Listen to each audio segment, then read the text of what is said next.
Hello there, and welcome to our channel, where curiosity settles in gently and the world's biggest questions are explored at a pace that lets your thoughts slow down instead of hurry. Tonight, we're drifting into one of the most unusual ideas ever proposed about our planet.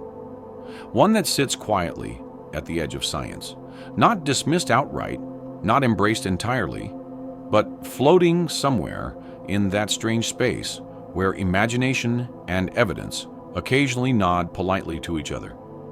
It's called the Silurian Hypothesis, a simple but provocative question wrapped inside millions of years of geological layers and the deep, steady pulse of Earth's history.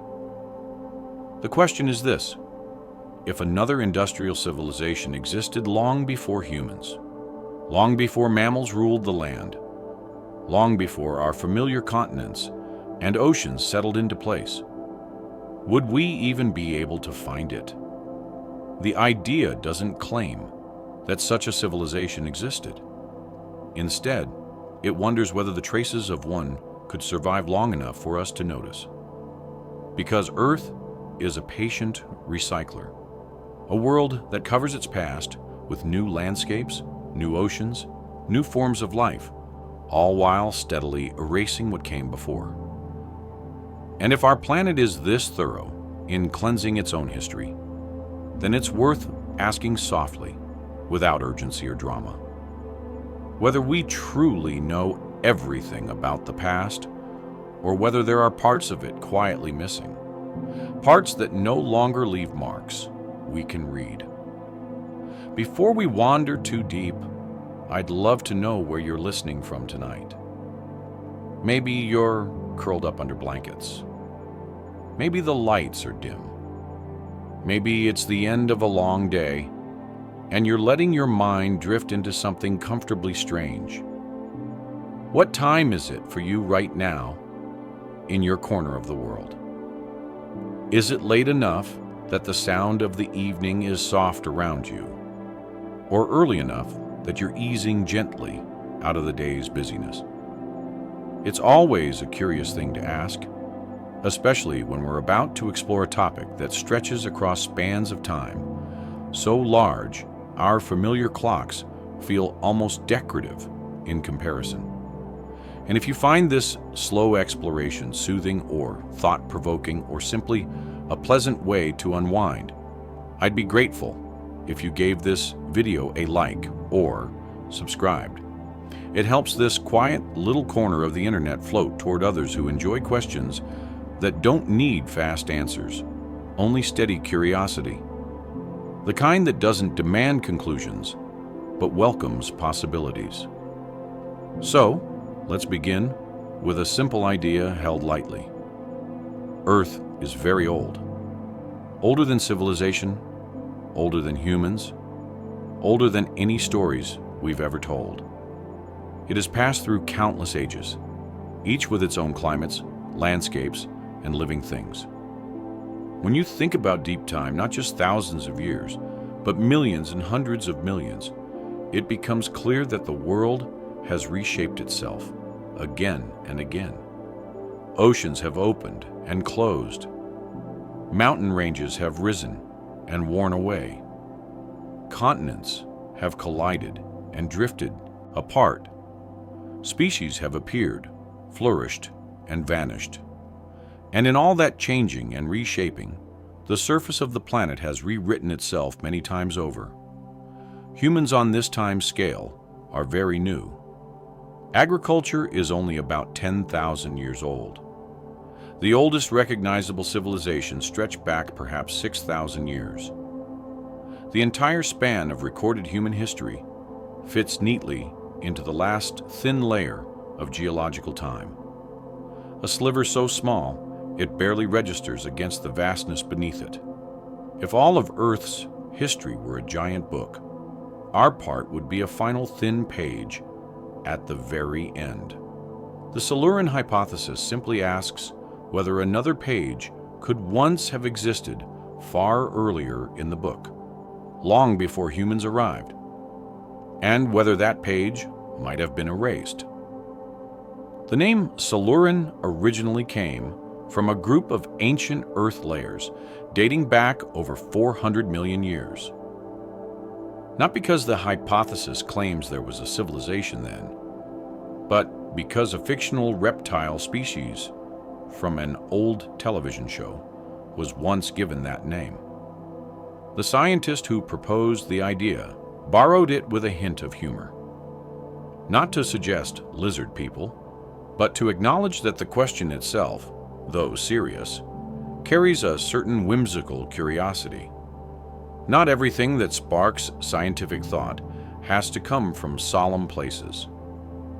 Sometimes a playful question is enough to open a deeper investigation. The real point behind the hypothesis isn't to prove lost civilizations. It's to understand the limits of the geological record. The Earth keeps many secrets simply because it is constantly renewing itself. Rock layers are buried, melted, crushed, eroded, and transformed. Ocean floors are swallowed back into the mantle. Coastlines rise and fall. If an industrial civilization much like ours had existed millions of years ago, would anything remain?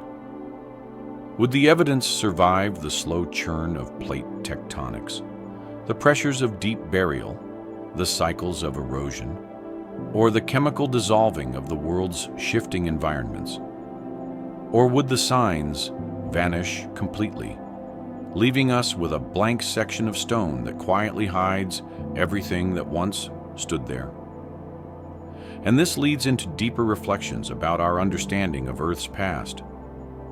We tend to picture pre-human history as vast stretches of forests, swamps, oceans, volcanoes, and drifting continents populated by animals and plants following long evolutionary paths. We rarely imagine machines or cities or artificial materials embedded in those ancient landscapes. But the hypothesis gently nudges us to consider whether our assumptions are shaped more by the absence of evidence than by the certainty of knowledge. After all, most of the signs of our own civilization, even the ones made from strong materials, will not survive for tens of millions of years. Our skyscrapers would crumble, our roads would fade, our metals would corrode, our plastics might last longer, but even they would eventually break down, buried or melted or altered beyond recognition. In the grand shifting of Earth, permanence is something we rarely achieve. Even today, when we look at geological layers, we often see only small traces of the environments that created them.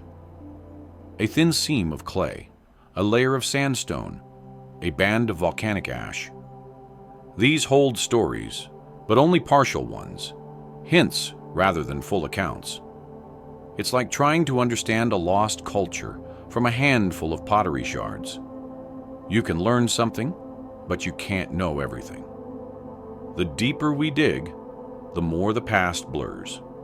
And at certain depth, the picture becomes so faint that even entire global events can be hard to detect. If massive volcanic eruptions or meteor impacts sometimes leave only subtle traces in the rocks, imagine how easily the signs of a short-lived technological species might disappear. This isn't an argument that anything like that ever happened. It's a recognition that deep time is an eraser more powerful than fire or flood or even human ingenuity. It smooths edges, dissolves details, and leaves behind only the most resilient remnants.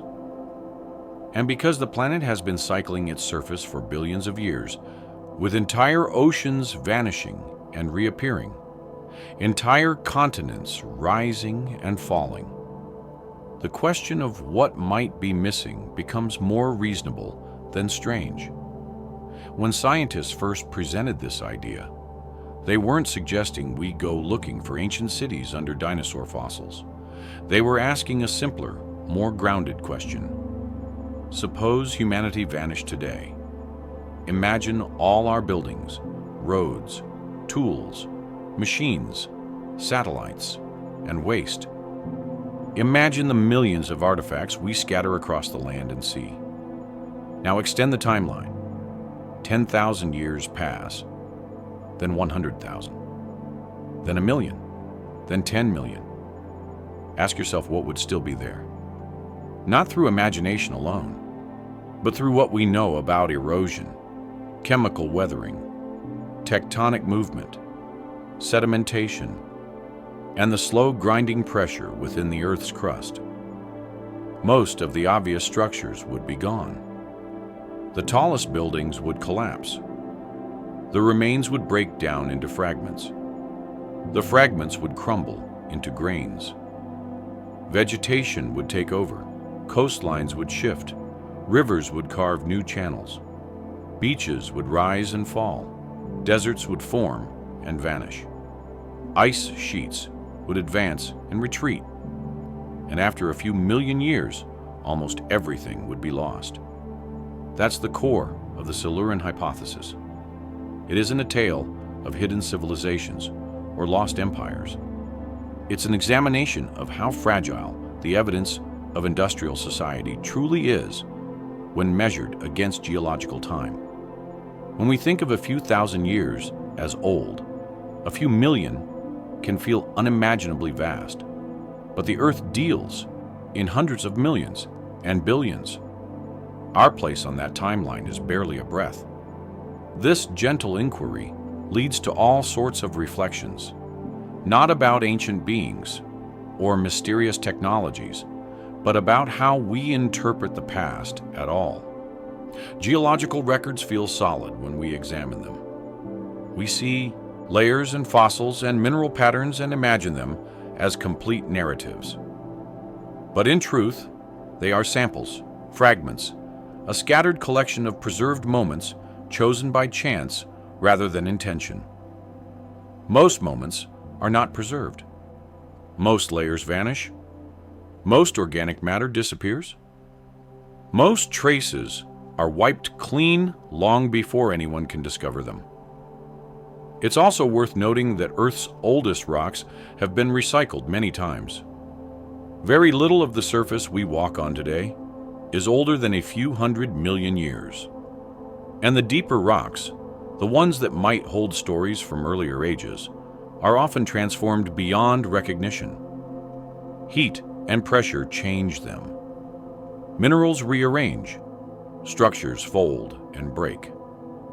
If the rocks themselves can forget their origins, then it's not difficult to see how anything resting on them could fade as well. So, as we start this journey, we hold the question gently, not as something that demands belief, but as something that encourages us to think more carefully about how we read the past.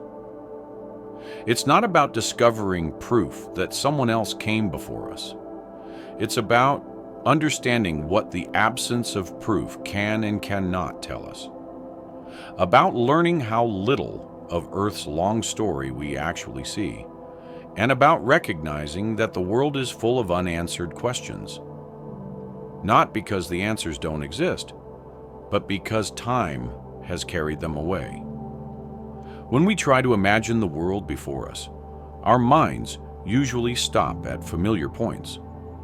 We might picture early humans walking across grasslands, or maybe huge mammals roaming icy plains, or even dinosaurs pushing through dense forests. But the Earth stretches back far beyond anything our imaginations reach easily. Trying to grasp that length of time is like trying to hold an ocean in cupped hands. No matter how tightly you try, most of it slips away. Still, even if the scale is overwhelming, there is a gentle calm that comes from sitting with it, letting the size of Earth's past settle around you without trying to shrink it into something small or straightforward. The planet has been here for 4.5 billion years, moving through ages so long and so varied that our entire existence occupies only the last narrow moment of its story. To get a sense of what came before us, you have to picture the Earth not as a background to human life, but as a world with its own long history. A world that changed its appearance, its atmosphere, its life forms, its temperature, its coastlines, and even its colors more times than we can count. The continents we know today weren't always here. The oceans we see on maps weren't always in their current places. Mountains that once towered into the sky have been worn down into grains. Vast oceans filled with ancient creatures have dried out and returned again. And through all of this shifting and reshaping, life appeared, diversified, endured, collapsed, and appeared again in new forms. People often imagine the distant past as simple or empty. But the truth is that ancient Earth was profoundly active. Volcanoes poured lava across landscapes we will never see. Seas full of unfamiliar organisms pulsed with their own rhythms. Entire ecosystems rose and fell across millions of years without leaving more than a few scattered traces. And everything we know about these worlds comes from evidence that survived only because it happened to fall in just the right place at just the right moment. Most worlds that existed in the deep past left no sign at all. They were completely rewritten by time. That is one of the reasons the idea of the Silurian Hypothesis is so interesting. Not because it suggests hidden civilizations, but because it reminds us how short-lived the evidence of anything really is. When scientists look back into the deep past, they work with tiny fragments, layers of sediment, traces of isotopes, fossils that survive rare circumstances, minerals that manage to form under the right conditions. These fragments are scattered across the planet much like a few pages from a book that once had thousands. Even with all the tools of modern science, we work from incomplete pieces, trying to recreate worlds that no longer exist. When you go back hundreds of millions of years, you're looking at a planet that doesn't resemble ours. Not just in terms of animals and plants, but in how the entire surface was arranged. Continents drift, oceans expand or shrink, islands rise from the sea and disappear just as quickly. In some eras, Earth was warm enough that palm trees grew near the poles. In others, glaciers reached the equator. Each transformation erased the signs of what existed before it. Even something as basic as oxygen levels fluctuated dramatically across Earth's history. For long stretches of time, the atmosphere would have been unbreathable to modern humans. Before plants colonized land and began releasing oxygen on a large scale, the skies and oceans were shaped by completely different chemical balances. The creatures that lived during those times operated on biological rules that feel unusual to us simply because our own lives rely on oxygen so heavily. But to them, it was normal. They were adapted perfectly to their environments, just as species today are adapted to ours. This is where an interesting realization starts to form. The Earth is not designed for humans. It never was. It simply happened that our particular biology fits the current state of the atmosphere, the temperatures we experience, the balance of gases, the distribution of land. But if you were to step outside that comfortable slice of time, even by a few 100 million years, you'd find a planet that would be strange and inhospitable to us. Yet for the species alive then, it was home, perfectly normal, perfectly suited. Think for a moment about the Cambrian period, more than 500 million years ago. The oceans were filled with animals that looked nothing like anything alive today. Some had bodies divided into multiple segments. Others had armor-like plates. Some had eyes on stalks. Others glided through the water, using flaps or frills. It was a period of experimentation when evolution explored dozens of different pathways. And even though we have fossil evidence from that era, the fossils represent only a tiny fraction of what existed. Most species left no trace, not because they were unimportant, but because fossilization is a rare and selective process. Move forward to the Devonian, or the Carboniferous, or the Permian, and the Earth continues to show new faces. Entire forests rose and fell long before the first dinosaurs existed. In some regions, giant insects took to the skies because oxygen levels were high enough to support their enormous bodies. In others, amphibious creatures walked slowly across muddy land in a world that felt warm, humid, and dense. If you could stand in those ancient landscapes for a moment, even quietly, you would see a world that feels familiar in some ways, but completely alien in others. Rivers still flowed, rain still fell, mountains still rose, but the life forms filling the spaces were different, shaped by rules that don't apply anymore. Then there were mass extinctions, times when the Earth changed so quickly and so dramatically that most species vanished. These events reset the planet repeatedly, clearing ecosystems and allowing new ones to take their place. Each extinction erased enormous amounts of biological history. Entire lineages disappeared. Fossil records show breaks, gaps, sudden shifts from one type of world to another. After each collapse, the Earth rebuilt itself, but never in the same way. That constant rebuilding is part of what makes the deep path so hard to interpret. The evidence left behind is only what managed to survive all the reshaping. Think about human structures for a moment.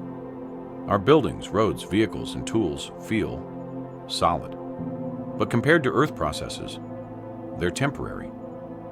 If you walk through an abandoned town after only a few decades, you already see nature reclaiming it. Plants break through pavement. Metal rusts, roofs collapse. In only a few hundred years, most structures become indistinguishable piles of debris.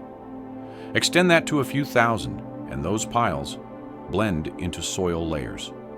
Extend it to a few million, and nothing recognizable remains. Now imagine trying to find traces of anything that existed 200 million years ago. Even fossils from that time are rare. Even mountain ranges from that time are worn down. The ocean floors from that time have been consumed by tectonic plates. The world that existed then is gone. Not because it wasn't real, but because Earth is always in motion. When scientists study these eras, they don't look for individual objects. They look for patterns, shifts in carbon levels, changes in sediments, traces of volcanic activity, chemical signatures left by ancient oceans, fossil transitions from one species to another. These subtle clues allow them to piece together what the world was like, not through complete narratives, but through careful interpretation. Looking at the Earth before us means accepting that we are working with fragments. It means understanding that what survives is not a full account, but a selective collection of remnants that managed to avoid destruction. And this makes the question raised by the Silurian Hypothesis more understandable. Not as a claim that something existed, but as a reminder that absence is not always the same as certainty. When most things vanish from the record, even dramatic events can be reduced to faint traces. And if that's true for natural processes, it would also be true for anything else that might have occurred. The Earth before humanity pass through stretches of calm and stretches of chaos. Catastrophic extinctions were followed by flourishing recoveries. Entire ecosystems rose in richness and complexity, then disappeared completely. Continental collisions created mountain ranges that later eroded into plains. Oceans swallowed coastlines and later receded to expose new land. The atmosphere thickened, thinned, warmed, cooled, and shifted in composition. This constant motion, this constant reshaping, is what makes Earth both fascinating and challenging to read. Even the continents themselves carry memories only in certain places. Much of the crust has been recycled. The ocean floors renew every 200 million years or so. That means anything that happened before that time on the ocean floor is gone entirely. On land, older rocks exist, but they have been folded, heated, and crushed. They hold chemical hints of what once lay above them, but not detailed records. If you want to find evidence of ancient life or ancient environments, the places where preservation is possible are fewer than most people realize. Sitting with this perspective helps us understand how young humanity is. Our civilizations occupy only the final sliver of the timeline. Everything familiar to us, from writing to agriculture to technology, fits into the last tiny moments of Earth's story. Not because we are unimportant, but because the scale is enormous. Thinking about this doesn't diminish humanity. Instead, it gives us a wider perspective, one that opens up questions rather than closing them. One of those questions is simply this: if Earth has hosted so many worlds before us, each different from the last, how complete is our understanding of those worlds? How much do we see, and how much has slipped away? And if the evidence of natural events fades so easily, what could we realistically expect to find from anything that didn't last long or didn't leave robust geological marks? These aren't questions meant to unsettle. They're questions meant to remind us that the Earth is vast, active, and constantly renewing itself. It is not a museum of the past. It is a living, changing planet. When we look back, we're not just seeing ancient landscapes. We're seeing the limits of how those landscapes can be reconstructed, and acknowledging those limits as part of understanding the planet's long history. It doesn't suggest hidden civilizations. It doesn't imply secret histories.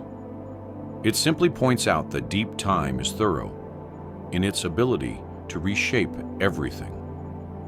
When people hear the phrase ghost civilizations, their minds often jump straight to legends, hidden cities, or imaginative stories about lost cultures quietly erased by time. But the idea we're exploring here doesn't point toward fiction or myth. It starts from something much simpler. When scientists look back into Earth's deepest past, they notice something that feels almost like pages missing from a book. Entire stretches of geological time contain fewer clues than we would expect. Not because anything mysterious happened, but because the ways in which Earth preserves its own history are selective. In some eras, the rocks are generous with information, and in other eras, they fall silent.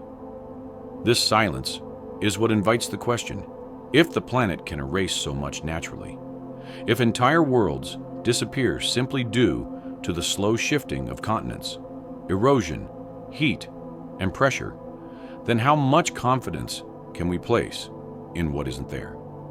When we look for evidence of early life, or early climate, or early environments, we find only what happened to survive. The rest is gone. And once you accept that nature forgets most of what it creates, the idea of an empty page becomes less dramatic and more of a natural consequence of deep time. To understand the idea of ghost civilizations in the context of the Silurian Hypothesis, we have to avoid imagining anything elaborate or impossible. This isn't about cities made of stone still standing beneath jungles. It's not about pyramids buried under oceans. It's not even about lost cultures the way we think of human societies from a few thousand years ago. The term civilization in this context is used very differently. It refers to any species that might have achieved an industrial level of development long before humans existed. Not millions of years ago, but tens or hundreds of millions. Long enough that every trace we would normally expect from human activity today would have been erased. But before we go there, it's important to sit with what makes the idea even worth examining. It begins with the simple fact that the geological record is incomplete. Scientists know this not because they suspect hidden civilizations, but because they study rocks and see what's missing. There are gaps where entire sediment layers should exist, but have worn away. There are regions of the world where the rocks that ought to record specific time periods simply don't exist anymore. They were eroded, subducted, melted, or otherwise removed. In some cases, the gaps represent a few thousand years. In others, tens of millions. These gaps are called unconformities, and they are common. They appear on cliffs, in road cuts, on canyon walls, and in the cores drilled for scientific research. When you see one, you're looking at a literal missing page. The rock record jumps from one time period to another, sometimes skipping enormous spans that once contained landscapes, oceans, life forms, ecosystems, climate cycles, and entire worlds that left no surviving trace.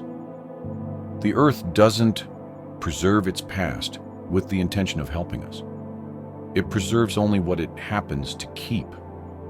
Because of this, scientists regularly encounter places where very little evidence remains from specific stretches of time.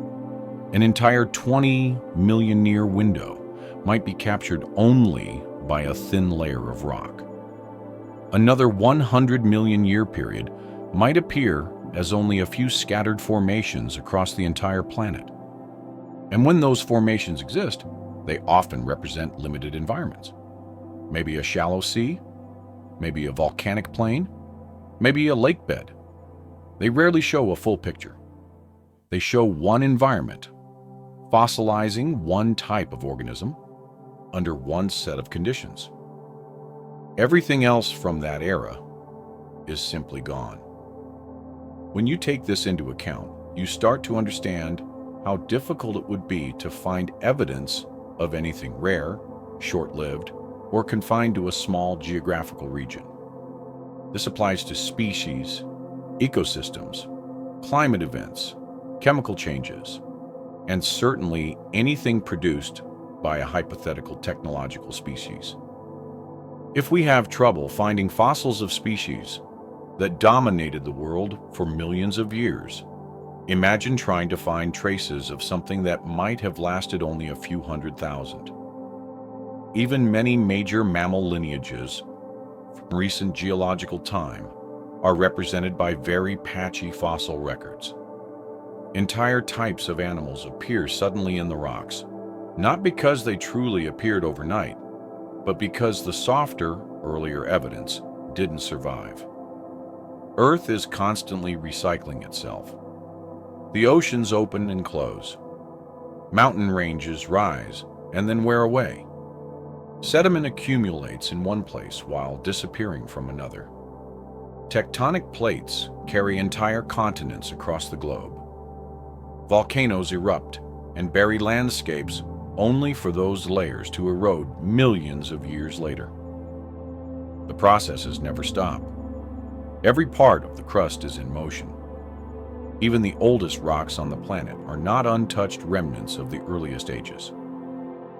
They have been heated, folded, compressed, and altered. Whatever they once recorded is blurred, transformed, or erased. This reality leads to a calm but significant realization. The past is not stored the way we might imagine. There is no complete archive. There is no giant library of stone where every era is neatly documented. Instead, the planet keeps only fragments, some preserved by chance, some by unusual environmental conditions, some by chemical stability, most lost. When we think about ancient civilizations in the human sense, we imagine physical structures, walls, temples, roads, metal tools, pottery, artwork, houses, monuments. These things last for centuries or millennia if left alone. We find them in deserts, forests, and riverbanks.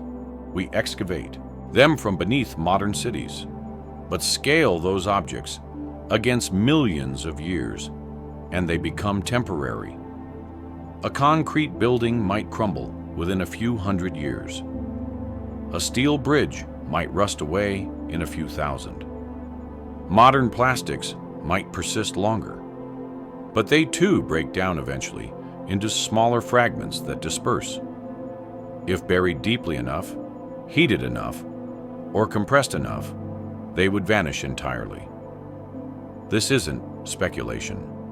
It's something we can observe even in the relatively short spans of human abandonment. Towns overtaken by vegetation within decades. Factories collapsing into piles of rubble. Structures consumed by erosion, moisture, and time. When you extend the timeline, the disappearance becomes inevitable. Given enough time, even robust materials dissolve, oxidize, or transform. If a city were left untouched for 1,000,000 years, nothing recognizable would remain. Extend that to 10 million or 100 million, and the record becomes not just faint, but non-existent. This brings us back to the empty pages in stone. If something leaves no trace, the absence doesn't necessarily prove it never existed. It simply means the evidence didn't survive. This principle is central to how scientists interpret the deep past. But it also raises a gentle question that sits at the heart of the Silurian Hypothesis. If most of Earth's history is missing, and if even enormous natural events sometimes leave only subtle marks, then how confident can we be that we would detect something exceptionally rare or brief? The authors of the hypothesis weren't suggesting that such civilizations existed. They were asking whether the rock record is complete enough to rule the idea out entirely. It's a question rooted in geology, not mythology. It's a way of examining how we understand the planet's long story and the limits of the evidence we rely on. Take the example of the Paleocene-Eocene thermal maximum, a major climate event about 56 million years ago. This event involved significant global warming, massive carbon releases, shifts in ecosystems, and widespread changes in the oceans. It lasted for thousands of years and affected the entire planet. Yet the evidence for it is surprisingly subtle. It appears as small chemical signals and scattered sedimentary samples. A bit more carbon here, a slight shift in oxygen isotopes there. Enough to show something happened, but not enough to directly reveal the source of the carbon.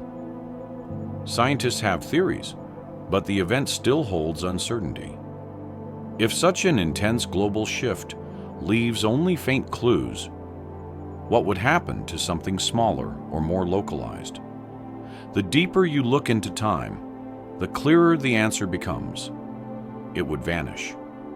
And once it's gone, the rocks don't leave behind a blank label saying something was once here. They simply record what happens next. Another example is the Permian-Triassic extinction event. It was the largest mass extinction in Earth's history, wiping out the majority of species. Yet, the Asya. Evidence is limited by where rocks from that era happen to have survived. In some places, the transition between eras is clear. In others, it's incomplete. In many parts of the world, it's missing entirely. A global catastrophe, the greatest known, is barely preserved. That context makes the idea of missing chapters far less surprising. So when people hear the term ghost civilization, it's easy to think of something fantastical. But what's meant here is much quieter. It refers to the possibility that even if something remarkable had occurred in some distant age, the traces could have been erased completely through natural processes.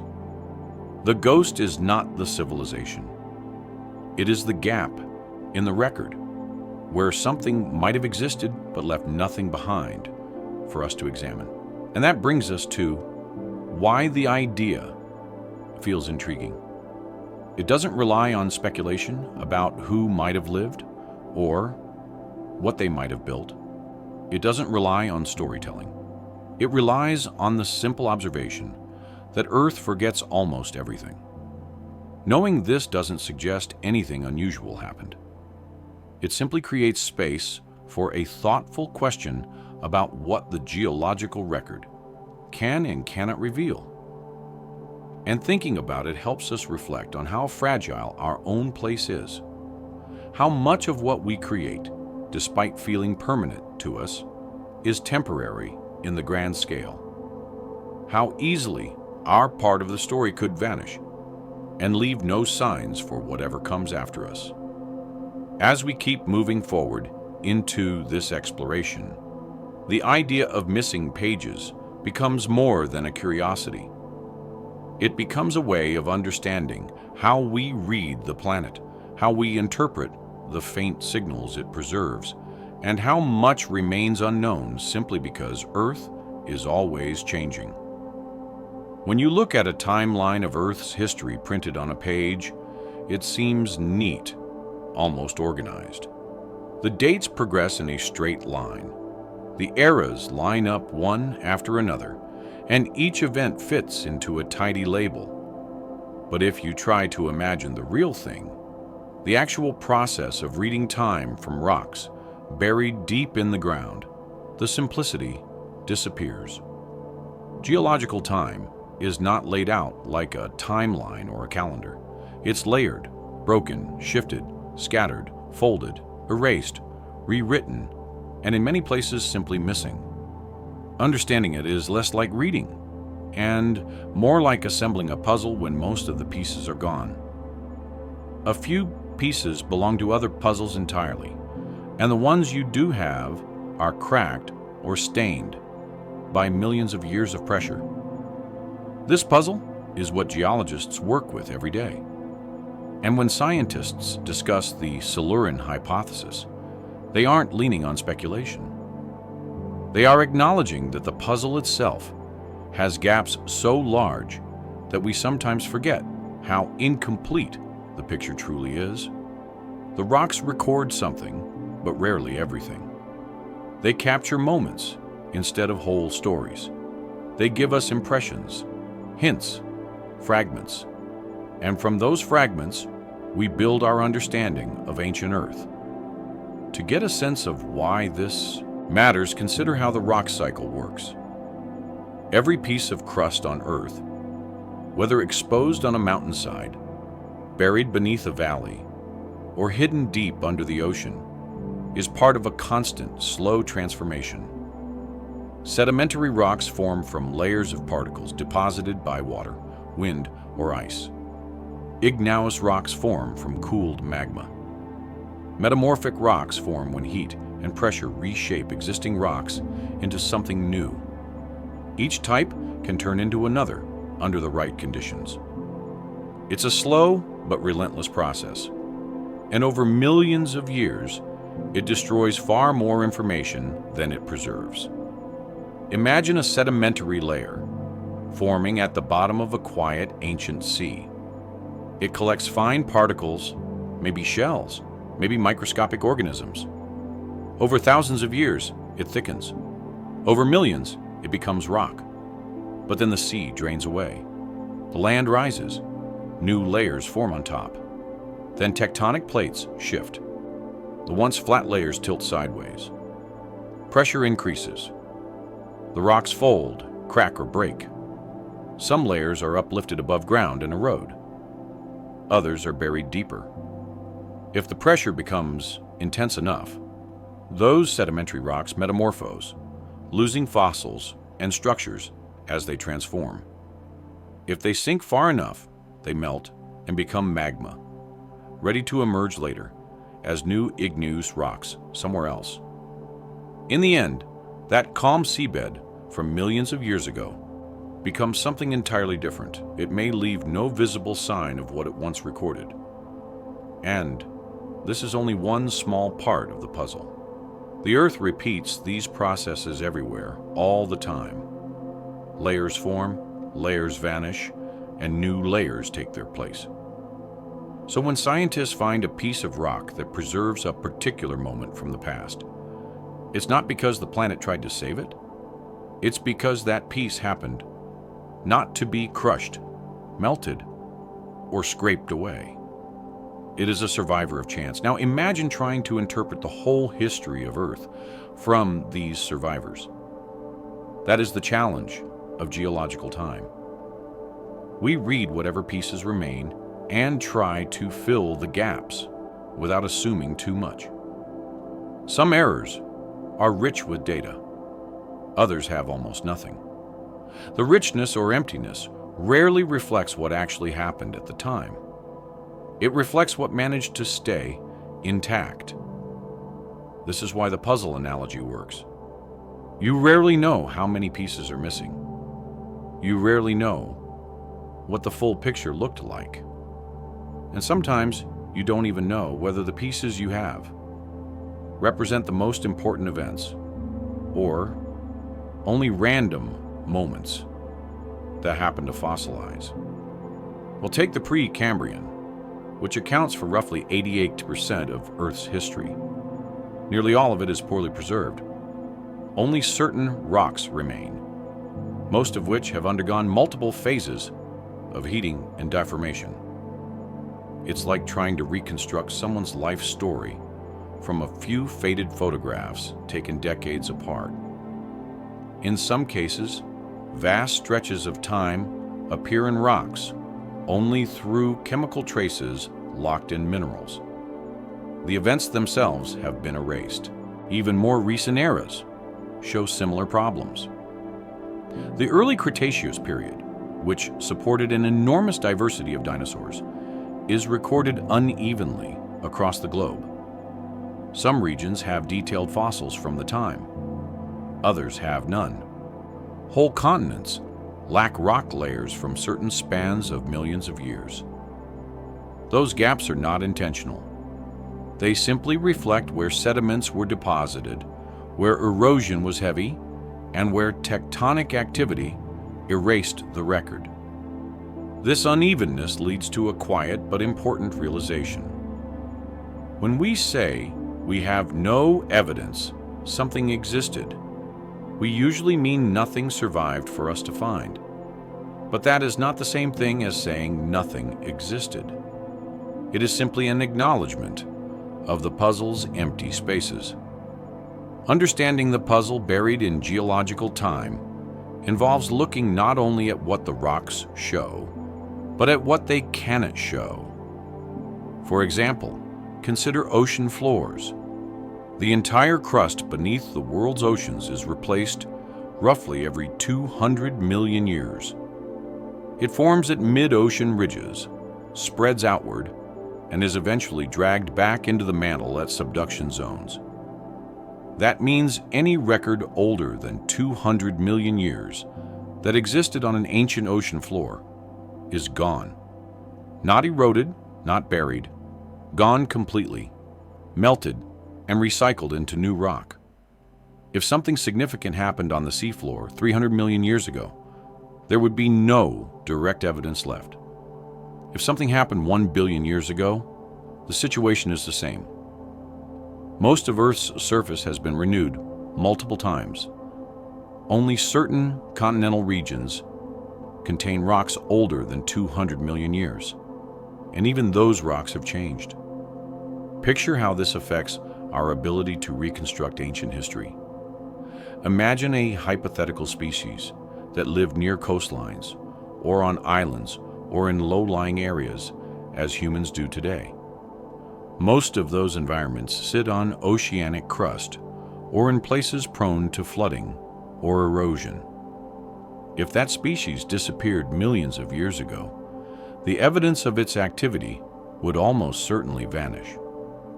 Only a very small number of geological conditions could preserve traces long enough for scientists to find them today. Even on land, erosion strips away evidence relentlessly. Think about a mountain range. At first, it rises dramatically. Over time, rain, wind, ice, and gravity wear it down. Sediments wash into rivers and travel to basins. Eventually, the mountains shrink. After tens of millions of years, the landscape changes so completely that nothing remains of the original peaks. The same is true for valleys, floodplains, coastlines, and lakes. They form, shift, and disappear. If a species built structures in these environments, the odds of preservation over geological timescales approach zero. Fossils illustrate this point clearly. Fossilization requires specific conditions. A creature must die in a place where it will be buried quickly, protected from scavengers and decay. It needs the right chemical environment. Even then, the fossil is fragile. It can be destroyed by erosion, heat, or pressure. Only a tiny fraction of all life that ever existed became fossilized, and only a tiny fraction of those fossils have been discovered. This selective preservation means the fossil record is like a photograph album, with most of the pages missing. We see snapshots, not the full story. If entire species, ecosystems, or events left no fossils, we cannot assume they didn't exist. We can only say we haven't found evidence. This leads to one of the most important aspects of the puzzle. The older the time period, the fewer pieces remain. Geological time is like a long corridor with many doors. Some doors open easily and show clear scenes. Others are jammed or missing. Some open onto empty rooms where the walls have been stripped bare, and some are sealed entirely with no way to see what was once behind them.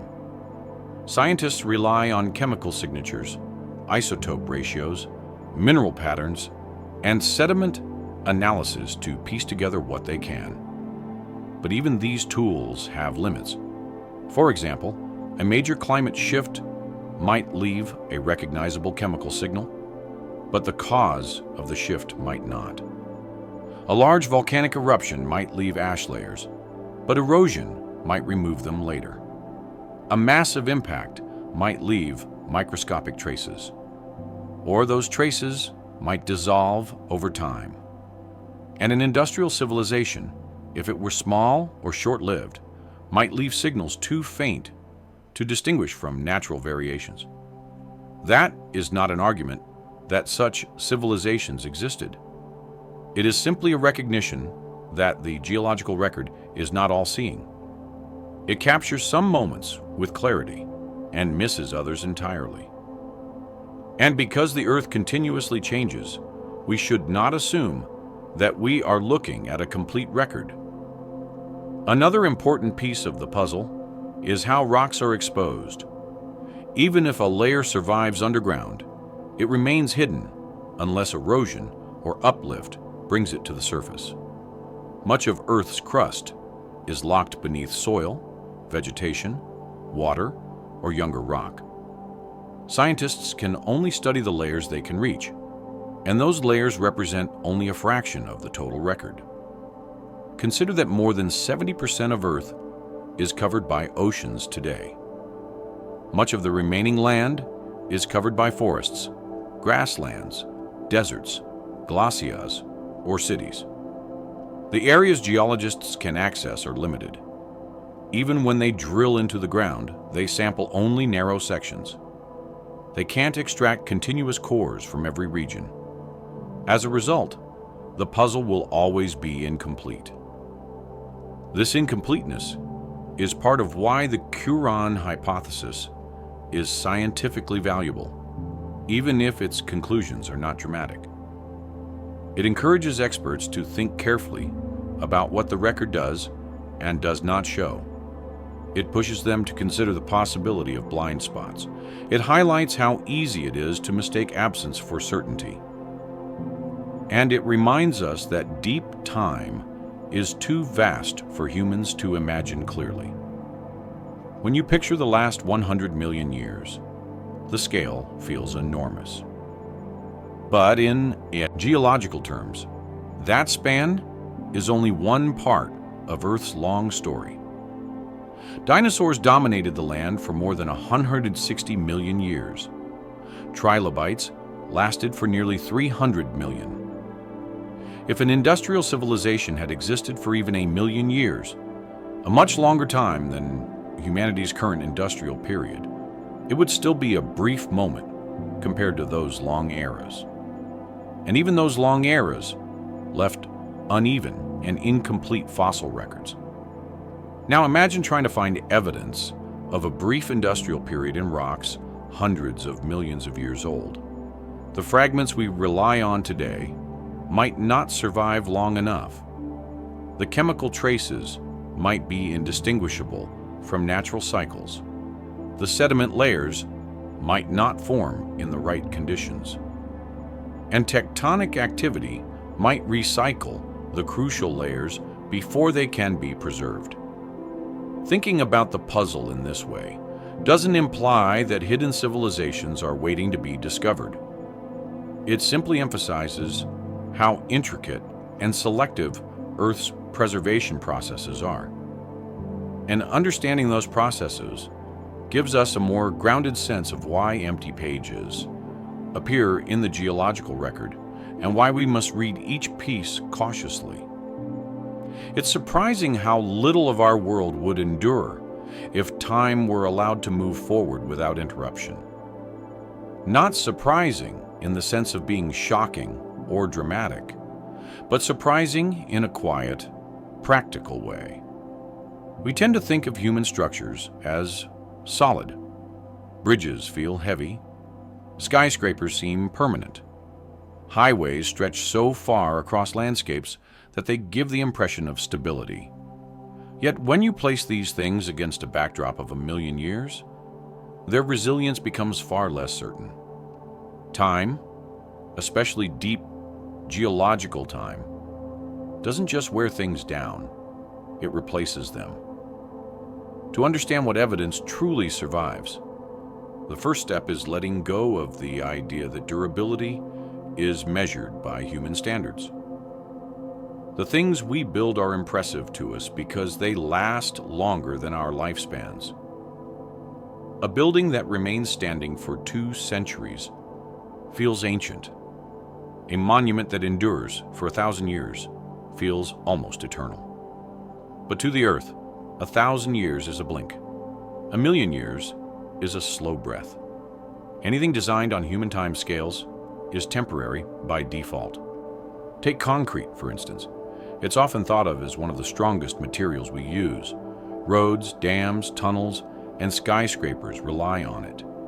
Yet, concrete breaks down under weathering, water movement, chemical changes, and biological growth.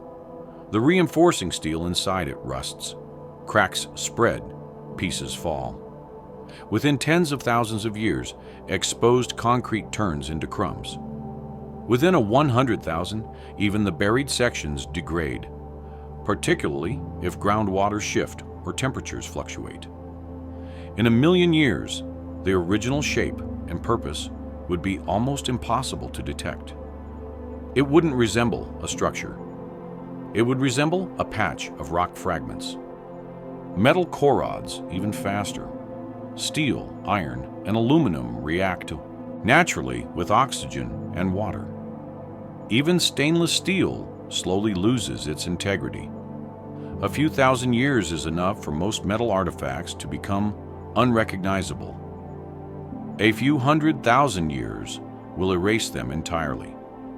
Over 1,000,000 years, all the metal objects from a modern city would return to the environment as dissolved elements or mineral grains inside sediments. Their shapes, edges, and purposes would be gone. Now think about plastics. They often come up in discussions about future geological layers because many of them degrade slowly. But slowly is a relative term. Plastics break down under UV light, heat, mechanical stress, and chemical reactions. They fragment. They become brittle. They turn into microelastics. These pieces continue to break down into smaller particles. Eventually, even those particles degrade further or become incorporated into sediments. If buried deep enough, they may transform chemically. 1,000,000 years could reduce them to carbon compounds that blend seamlessly with natural materials. Their artificial origin would be difficult to detect without extremely detailed analysis, and in many cases, the record would disappear entirely. Buildings made of glass fare no better. Glass is not a perfectly stable solid. It can de-vitrify, meaning it transforms into more stable crystal structures over long periods. It can dissolve slowly in certain groundwater conditions. Under pressure, it can deform.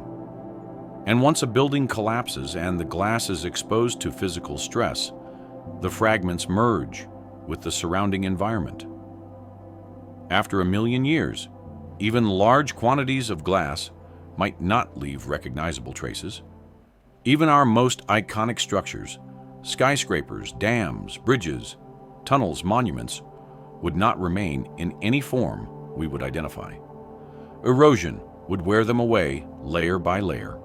Vegetation would break them apart. Animals would burrow through them. Earthquakes would reduce them to piles of rubble.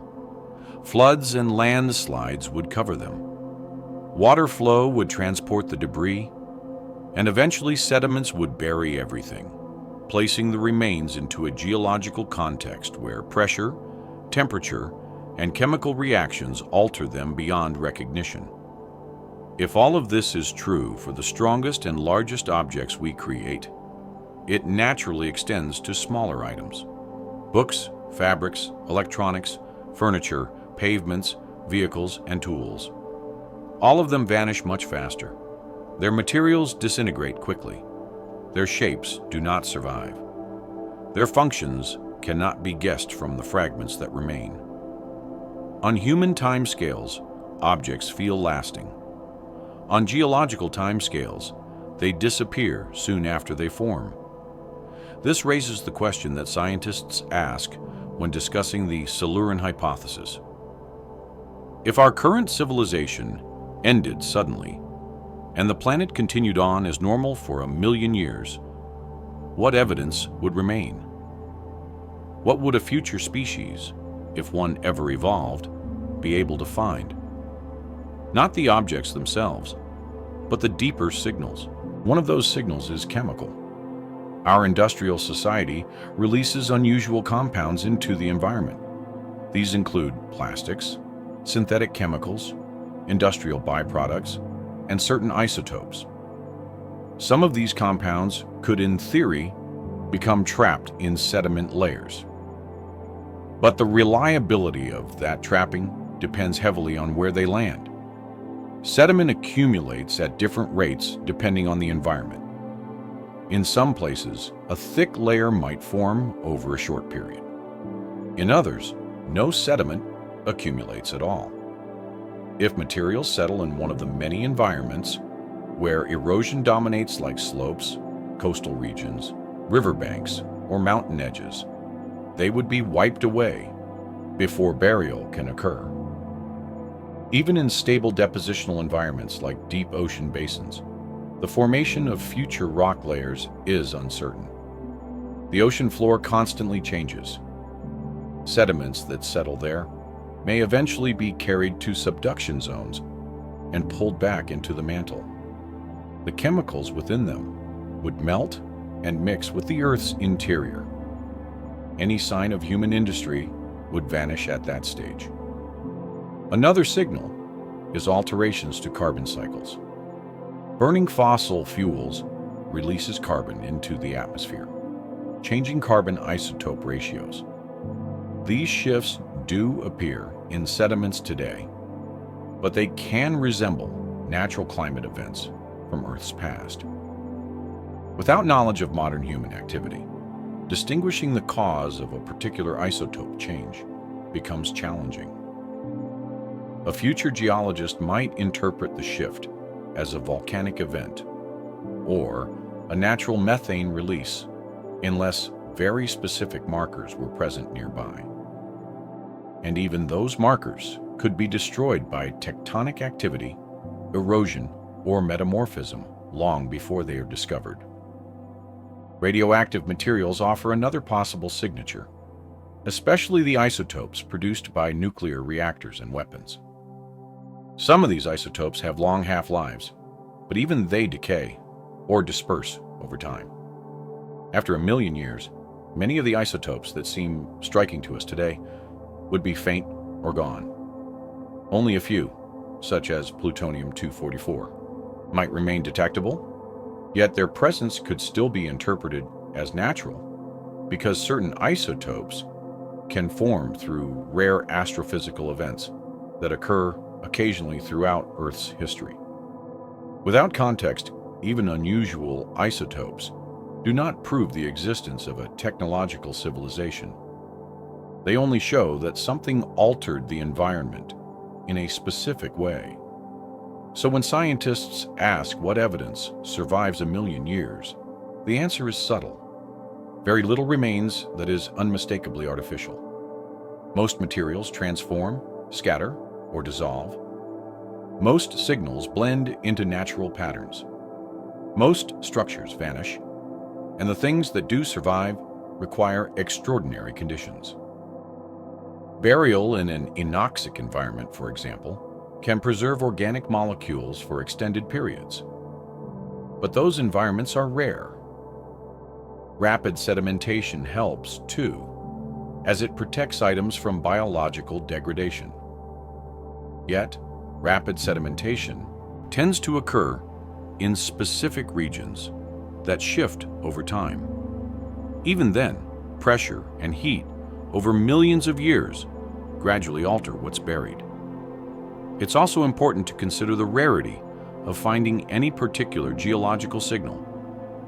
Even if a small set of chemical markers from human activity remain detectable somewhere, they might be preserved in only a handful of places on Earth. Out of millions of square kilm of land and ocean, the informative layer might exist only in narrow pockets. And finding those pockets would require drilling or sampling in the correct location. It's entirely possible that future explorers could miss the evidence by chance alone. This perspective applies equally to hypothetical civilizations of the distant past. If they existed briefly and in limited regions, their traces might never have been preserved. If their settlements were built near coasts or river deltas or lowlands, erosion would remove them. If they relied on materials that degrade rapidly, their artifacts would vanish. If they produced only minimal chemical alterations, those changes would blend into natural variations. The more we understand these processes, the clearer it becomes that the geological record is selective rather than complete. This does not imply that mysterious civilizations once existed. It only clarifies that geological preservation is not a guarantee. It is an exception. The Earth records only certain events in certain materials under certain conditions. Everything else becomes part of the unrecorded past. One interesting comparison is what survives from ancient natural events. Volcanic eruptions leave ash layers, but those layers often erode away. Meteor impacts leave craters, but erosion can remove them too. Entire mountain ranges formed by collisions between continents have disappeared over time. Ancient river systems once crossed large regions, but left almost no geological record. Even major shifts in climate sometimes leave minimal evidence unless they coincide with rapid sedimentation or unusual chemical conditions. When natural events on these scales can vanish, it's clear why the traces of human activity or any brief industrial period might not endure. The planet does not intentionally preserve history. It simply follows physical processes, and those processes erase far more than they save. Understanding what evidence can survive 1,000,000 years helps refine the kinds of questions scientists ask. Instead of looking for structures, they consider chemical markers. Instead of seeking intact objects, they search for deviations in natural cycles. Instead of expecting clear signs, they examine tiny anomalies that require careful interpretation. Even then, interpretation is complicated. Many natural processes mimic the signals we expect from artificial ones. Methane spikes can come from wetlands or permafrost, not industry. Carbon shifts might come from volcanic outching. Plastic-like materials can form naturally under certain conditions. Metallic deposits can result from hydrothermal vents. Without a complete picture, it becomes difficult to separate the artificial from the natural. This complexity is part of why the Silurian Hypothesis is framed cautiously. It doesn't argue that earlier civilizations existed. It focuses on whether we could detect them if they did. And the more we understand what survives deep time, the more balanced the question becomes. Not because the idea gains probability, but because the limitations of the geological record become clearer. Even today, within our own era, scientists occasionally discover evidence of natural events they didn't know occurred. New fossil beds appear in unexpected places. Ancient climate shifts become visible only after drilling into ice or rock. Entire species are identified from single fragments. All these discoveries show how much is still hidden, waiting to be uncovered by chance. The Earth keeps its history unevenly. Some moments are stored, others are swept away. 1,000,000 years is long enough to erase nearly everything humanity has built. Climate, in the geological sense, is less like a snapshot and more like a long record of shifting conditions written slowly into the planet itself. Unlike physical objects that break, crumble, dissolve, or vanish over the course of thousands of years, climate leaves broader imprints. These imprints aren't obvious at first glance. You won't find them marked directly in a single rock or a single fossil. Instead, they emerge when scientists examine patterns across wide spans of sediment, chemical deposits, and preserved biological materials. It's through these large-scale patterns that we learn what Earth's environment was like millions of years ago.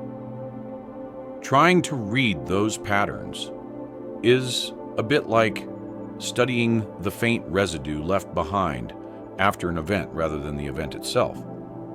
No one can see the climates of the Silurian, Jurassic, or Paleocene eras with their own eyes, but they can study the way certain elements appear in rock layers, how micro-fossils accumulate, how ancient soils formed, and how isotopes vary through thick sequences of sediment. Together, these small hints build a picture of temperature changes, atmospheric shifts, ocean chemistry, and global cycles. The value of climate clues becomes clearer when we consider how easily physical evidence of civilizations disappears. While buildings and tools might vanish within a short geological window, global climate disturbances linger far longer. They affect the entire planet. They seep into every environment. They alter chemical balances in oceans, soils, and the atmosphere. And because climate affects so many processes at once, its signatures often persist where other traces fade. That's why climate analysis plays a central role in discussions about the Silurian Hypothesis. The hypothesis doesn't claim any ancient civilization existed. It asks whether, if one had the climate record, would allow us to detect unusual disturbances, unlike those caused by natural cycles. To explore that question, you first have to understand what kinds of climate changes the Earth naturally undergoes, how large those changes can be, and how they appear in the geological record. As the planet moves through time, it experiences considerable variation in temperature and atmospheric composition. During some eras, Earth was warmer than anything we experience today. During others, ice sheets covered continents. Carbon dioxide levels have ranged from extremely high to very low. Oxygen levels have fluctuated dramatically. These shifts can occur gradually over millions of years, or abruptly over thousands, sometimes even hundreds. Each type of shift leaves behind specific markers. For example, when global temperatures rise sharply, the ratio of carbon isotopes in sediments often changes. This is because large amounts of carbon enter the atmosphere and oceans, influencing how carbon atoms spread through living organisms, dissolved minerals, and sediments. When the planet cools, the reverse patterns may appear. Volcanic eruptions, which inject gases and ash into the environment, leave chemical signals of sulfur or certain trace metals. Meteor impacts leave residues of rare elements. Floods, droughts, and changes in vegetation all imprint themselves in various ways. Yet, reading these clues isn't straightforward. They overlap, blur, and sometimes mimic each other. A carbon isotope spike might signal a volcanic event, a large release of methane from ocean deposits, or the burning of massive quantities of organic material. Without context, it's impossible to know which occurred. Context comes from studying multiple types of clues together. Scientists compare isotope data with fossil distributions, sediment thickness, mineral compositions, and other indicators to refine their interpretations. One of the most informative types of climate evidence comes from ancient marine sediments. Oceans cover most of the Earth, and for long stretches of time, they accumulate fine particles that settle to the seafloor. Over millions of years, these layers become rock. The composition of each layer reflects conditions in the ocean at the time it formed. If temperatures rose, certain microorganisms became more abundant. If oxygen levels dropped, specific types of sediments accumulated. If carbon concentrations increased, the ratios in shells and organic materials changed. Even microscopic remains of tiny marine organisms carry climate information. This kind of record is detailed but with limitations. The ocean floor is constantly being renewed by plate tectonics. The oldest seafloor preserved today is about 200 million years old.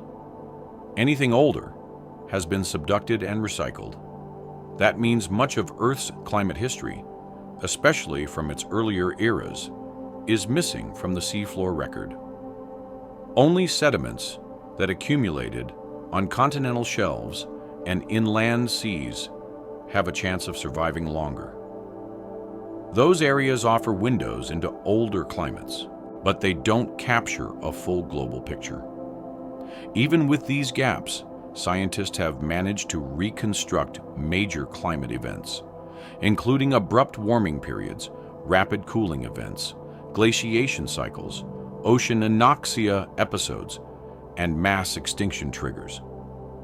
When seen together, these events reveal that Earth is capable of extreme shifts long before humans appeared. Some changes happen slowly, others unfold surprisingly fast. In every case, the rock record preserves only what happened to survive the combined forces of erosion, burial, and tectonic movement.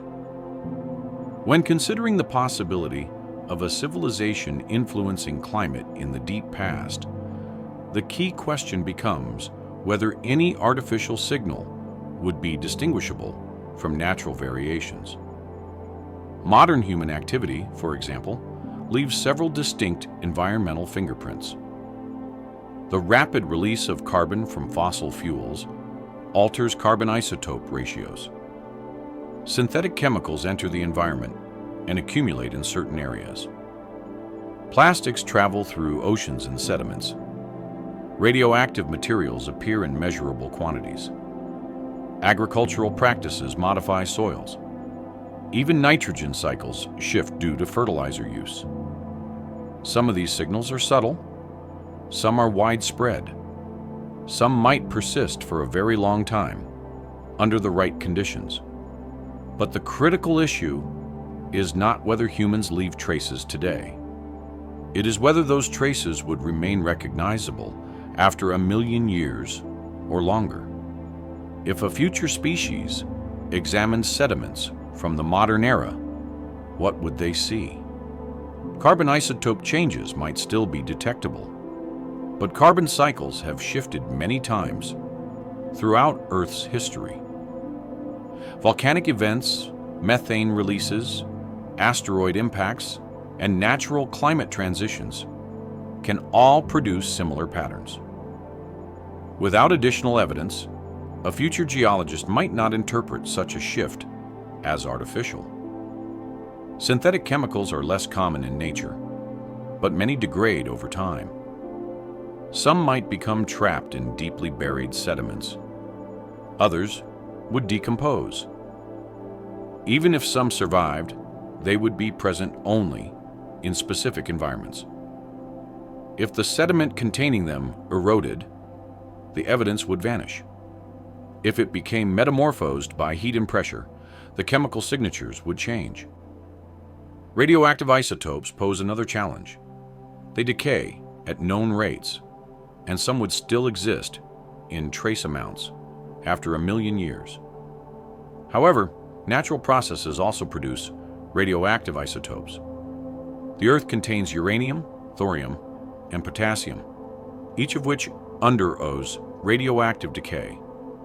Meteor impacts introduce rare isotopes. Supernova debris has occasionally left measurable traces in Earth's sediments. Distinguishing between natural and artificial sources would require context, and context is exactly what often disappears in geological time.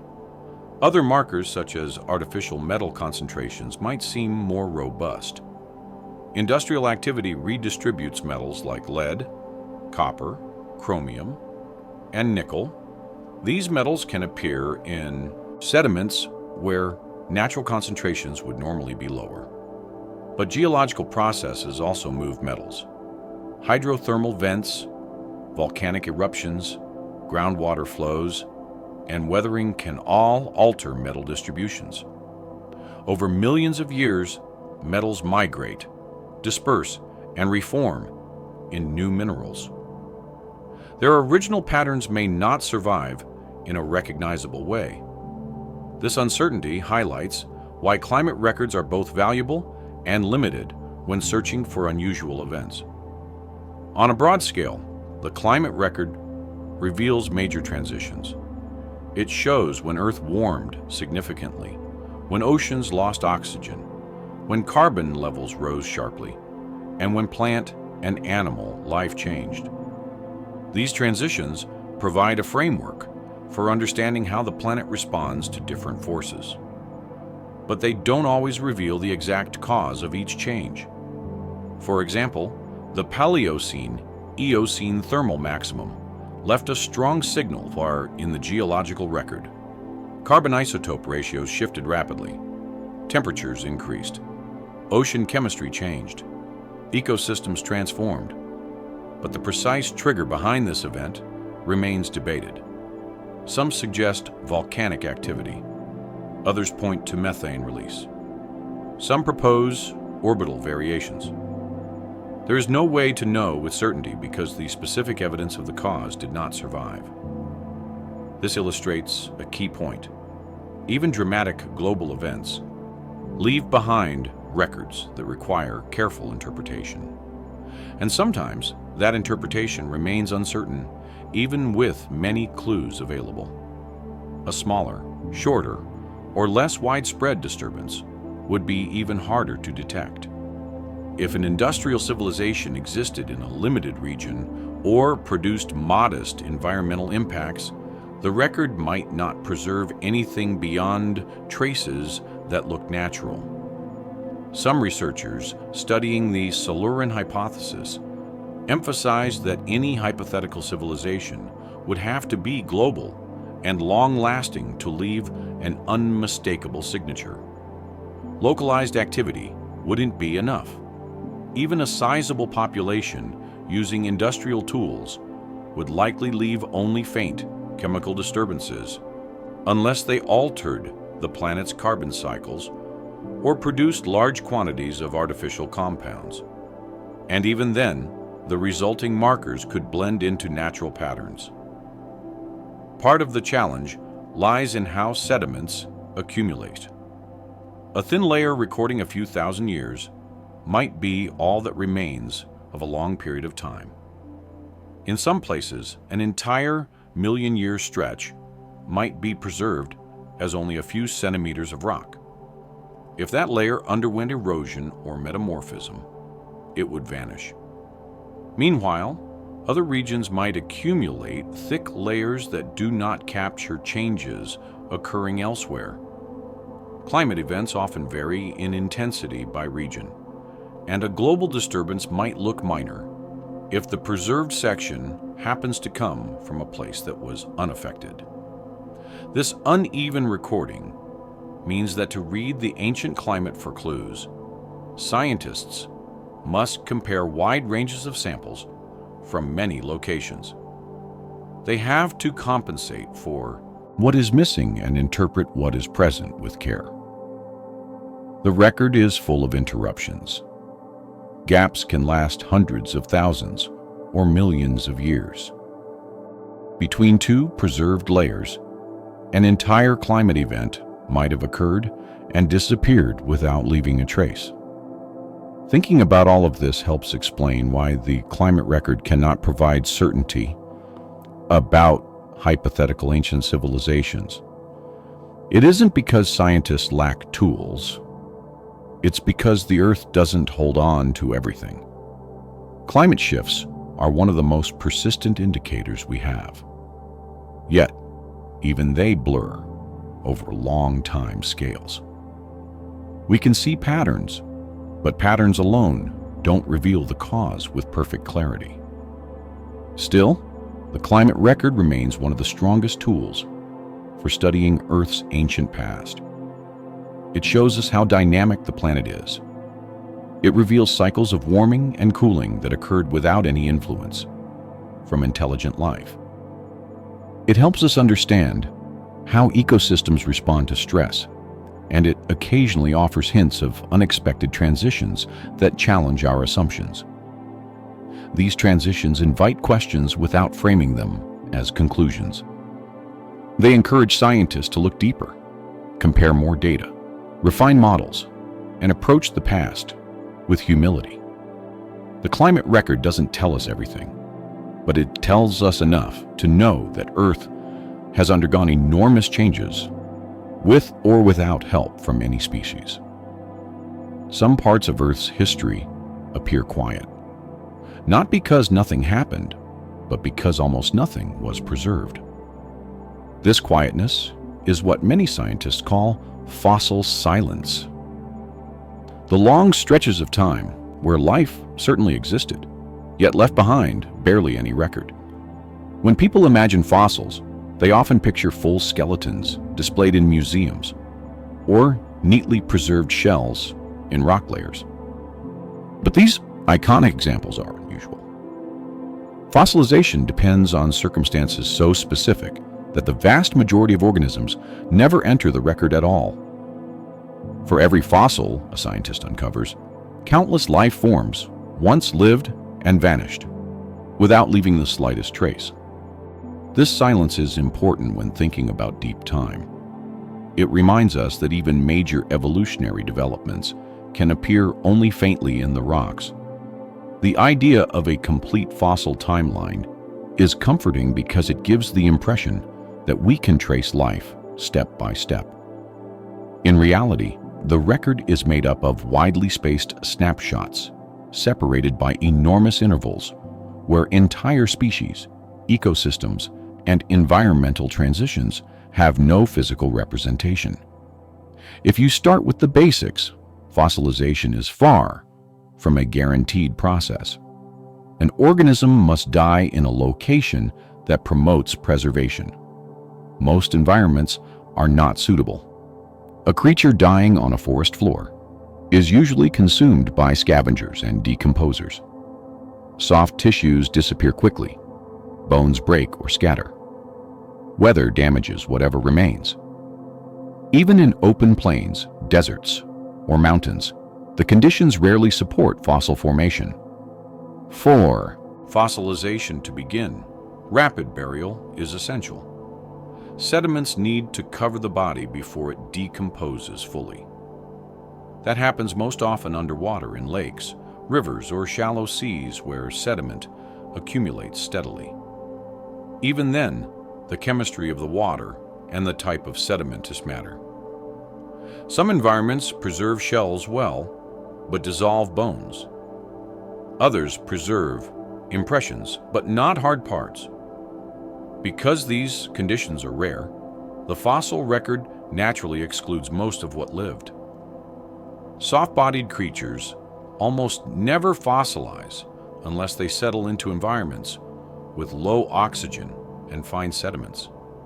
Hard-shelled organisms fossilize more often, but even then, only a small percentage survive long enough to be preserved in rock. After fossilization, the specimen must avoid being eroded, crushed, melted, or chemically altered over millions of years. Only after surviving all that might it be exposed at the surface, where a scientist can find it. The number of surviving fossils becomes a tiny fraction of the original organisms. This imbalance shows why fossil silence is common. For every species that appears in the record, there were many more that never did. Even whole communities might be missing. When scientists find new fossil beds, they often redefine what they thought about certain periods, because the new discoveries represent types of organisms that were never previously known. These sudden additions don't mean the creatures appeared suddenly in the past. They simply mean the right conditions to preserve them happened in specific places, and those places were discovered. The fossil record also varies by region. Some continents contain rich collections of fossils from certain eras and almost none from others. Differences in erosion, sedimentation, and tectonic uplift determine what survives. In some periods, entire regions were covered by shallow seas that produced layered fossil-rich deposits. In other periods, vast land areas produced almost no fossils because the environment didn't favor preservation. These regional variations distort our understanding. For example, if fossils from a certain time period are abundant in one area but absent in another, it doesn't necessarily mean that the species were absent from the second region. It often means the conditions simply didn't preserve them there. When exploring the Silurian Hypothesis, these details matter. The question isn't whether a past civilization existed. The question is whether the absence of evidence carries enough weight to state confidently that it did not. The fossil record shows us that absence often means nothing more than a lack of preservation. If the planet can erase evidence of animal species that dominated ecosystems for millions of years, then the silence itself is not a robust argument against brief or localized events in deep time. Many people assume that fossils are plentiful and evenly distributed through the geological layers. But some periods contain barely any fossils at all. These gaps are not unusual. They occur throughout Earth's history. One particularly striking example is Roma's Gap, a roughly 10 million year interval in the early Carboniferous, where tetrapod fossils are exceedingly rare. Scientists know that tetrapods existed during this time, but the rocks remain quiet. The gap likely formed because oxygen levels and environmental conditions limited fossil preservation. The animals lived, reproduced, evolved, and interacted. Yet almost no traces remain today. There are other gaps. The earlier stages of vertebrate evolution appear scattered through fragmentary airy fossils. Entire branches of the evolutionary tree show up abruptly because earlier forms have poor preservation. Soft-bodied organisms from the early Cambrian are known largely from a few exceptional fossil sites. Without those rare locations, our understanding of early animal evolution would be drastically different. These examples show how much depends on the rare chance that conditions align just right. The same pattern holds for periods after mass extinctions. After the end-Permian extinction, ecosystems took millions of years to recover. Fossils from this recovery phase are sparse. The intervals immediately after major global events often lack robust fossils because the environments were unstable. Erosion was intense, and sedimentation patterns changed rapidly. These conditions create blank sections in the fossil timeline. Determining what these silent sections represent is a major challenge. Scientists must decide whether a gap means few organisms existed or whether the organisms existed but left no evidence. Often they rely on indirect hints. Chemical markers in rocks might reveal shifts in oxygen levels. Sediment structures might show changes in water flow. Tiny microossels might indicate the presence of broader ecosystems. But direct evidence is still absent. The silence forces researchers to fill in missing information cautiously, knowing that conclusions are only as strong as the available fragments. Extending this idea into the framework of the Silurian Hypothesis, if a brief industrial civilization existed millions of years ago, it would be unlikely to leave recognizable fossils. Civilizations don't fossilize. Their remains depend on artifacts or altered landscapes, neither of which fossilize as easily as biological structures. Even with biological organisms, fossilization is rare. With technological materials, the odds become even lower. Most of the activities of humans today take place on land, and land-based fossilization is far less common than marine fossilization. Erosion destroys land features quickly. Rivers rework sediments. Mountain building buries entire regions. Ice sheets scour landscapes clean. Floodplains cycle between deposition and erosion. It becomes easy to see why fossil silence does not provide a reliable basis for eliminating hypothetical scenarios. But fossil silence tells us something else too. It shows that extinction and survival are often not preserved evenly. Some animals leave abundant fossils because they lived in environments favorable for preservation. Others lived in ecosystems that produced almost none. When interpreting the fossil record, scientists consider these preservation biases carefully. They avoid assuming that the absence of fossils from a certain region or time means the absence of life itself. They look for multiple lines of evidence to understand what may have happened. For example, scientists studying early mammals used to think that mammals were small, rare, and insignificant during the age of dinosaurs. Later discoveries contradicted this view. More fossil sites revealed that mammals were far more diverse and ecologically important than once believed. The earlier interpretation was based on fossil scarcity rather than actual biological rarity. This pattern has repeated throughout paleontology. New fossil discoveries disrupt old assumptions because the record is incomplete.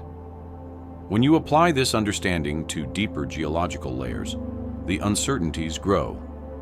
The farther back in time you go, the worse the preservation becomes. Rocks older than about 500 million years contain extremely limited fossil evidence.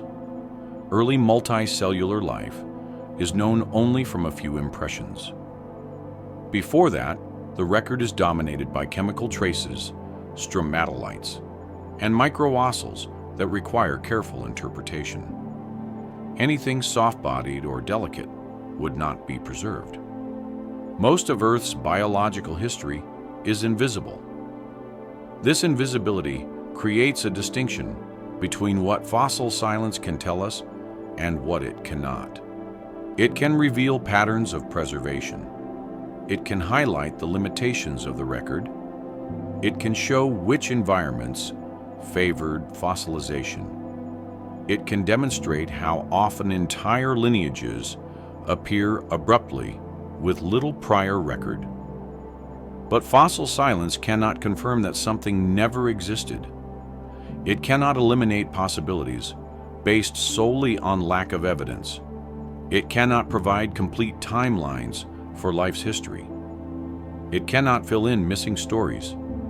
It cannot act as a perfect filter for unusual events in deep time. Even catastrophic events that dramatically altered ecosystems may leave little fossil evidence.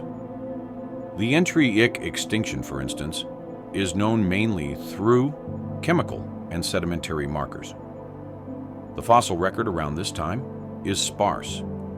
Changes in species distributions are visible in some regions, but other regions preserve nothing. For paleontologists trying to interpret the event, the gaps are significant. They ask, did species disappear suddenly? Did they decline gradually? Did the environment collapse in multiple phases?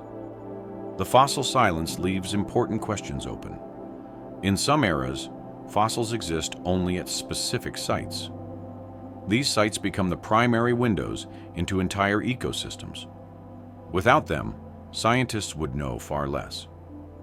The Burgess Shale in Canada, the Chengjiang site in China, and the Sonhofen limestone in Germany are examples of rare places where conditions were perfect for preserving delicate organisms.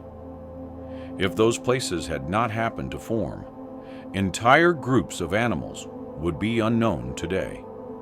Their absence from the fossil record would have shaped our understanding dramatically. Thinking about this helps frame why scientists take fossil silence seriously, not as an invitation to speculate, but as a reminder to stay cautious when interpreting deep time. The fossil record is extraordinary in what it reveals, but limited by what it cannot capture. The Silurian Hypothesis uses fossil silence not as evidence for ancient civilizations, but as a way to examine the reliability of the record itself. If so many biological events are missing, if so many evolutionary transitions appear abruptly, if so many environments fail to preserve anything, then fossil silence cannot be used as definitive proof against the possibility of short-lived, localized, or modestly sized intelligent species in deep time. Again, this is not to say such species existed. It simply shows the boundaries of what fossils can and cannot reveal. Evidence of technology doesn't behave like evidence of biology. And that difference becomes clear once we look closely at the materials humans rely on today. While living things either fossilize or vanish, technological materials interact with the planet in their own ways. Some are durable for decades, some last centuries, some break down quickly, others transform into entirely new compounds. When scientists think about the possibility of detecting any form of industry in the geological record, they focus on these materials and the scars they might leave behind. Not because they expect to find anything unusual from the distant past, but because the exercise helps reveal the limits of geological preservation. To start, think about the wide range of substances produced by modern industry. Metals are mined, refined, and shaped. Plastics are manufactured in enormous quantities. Synthetic compounds enter water and soil. Concrete forms the framework of cities. Combustion engines release chemicals into the atmosphere. Even the simple act of heating and cooling materials leaves signatures in the environment. All of this contributes to what geologists sometimes refer to as the technosphere, the collection of human-made materials that blanket parts of the planet. The technosphere is impressive by human standards, but fragile when viewed through the lens of geological time. On a time scale of 1,000,000 years, very little of it would remain intact. The artifacts and structures would disappear first. The chemicals would disperse next. The metals would corrode and be reabsorbed into minerals, and the plastics would continue to fragment until even the fragments lose their structure. Eventually, almost everything would merge into the surrounding rock or soil. What's left behind is not technology itself, but whatever chemical or mineral leftovers managed to persist. This helps explain why researchers evaluating the Silurian Hypothesis concentrate on geochemical traces. If a technological species existed long before humans, the objects they produced would almost certainly have vanished. Even metals capable of enduring for centuries cannot withstand millions of years of weathering, burial, and metamorphism. Iron rusts and dissolves. Copper corrodes. Aluminum oxidizes. Alloys separate or transform. Under high pressure and temperature, even robust metal artifacts lose their identity. They become part of the rock. Concrete, which is often thought of as one of the more durable materials we produce, breaks down under natural processes as well. Water infiltrates it. Minerals leach out. Cracks expand. Entire structures crumble, leaving behind irregular deposits that could easily be mistaken for natural sedimentary features once enough time passes. 1,000,000 years of tectonic movement would distort or destroy these deposits entirely. Glass, although hard and seemingly stable, is also vulnerable to chemical and mechanical change. It can be dissolved by slightly alkaline water. It can fracture into tiny shards. It can recrystallize under certain temperatures. Over geological spans, glass rarely preserves its original shape or smooth surfaces. Instead, it becomes a granular residue, mixing with sand, clays, or volcanic materials. Identifying it as artificial after such extensive alteration would be nearly impossible. The materials most likely to persist are compounds that mineralize under specific conditions. Some synthetic chemicals, if trapped before decomposition, can bind with sediments to form unusual mineral structures. Metals discarded or deposited into sediments might combine with surrounding elements to produce geochemical anomalies, regions where certain metals appear in concentrations higher than expected. Even so, these anomalies must survive erosion, metamorphism, and tectonic recycling. And survival alone is not enough. The anomaly has to be recognizable as artificial rather than natural, which requires distinctive patterns rather than random enrichments. This is one of the reasons scientists focus on large-scale patterns rather than individual objects when examining the geologic record. A single patch of metal-rich sediment can form from natural hydrothermal processes. A chemical spike can result from volcanic activity. A thin layer of unusual minerals can form from asteroid impacts.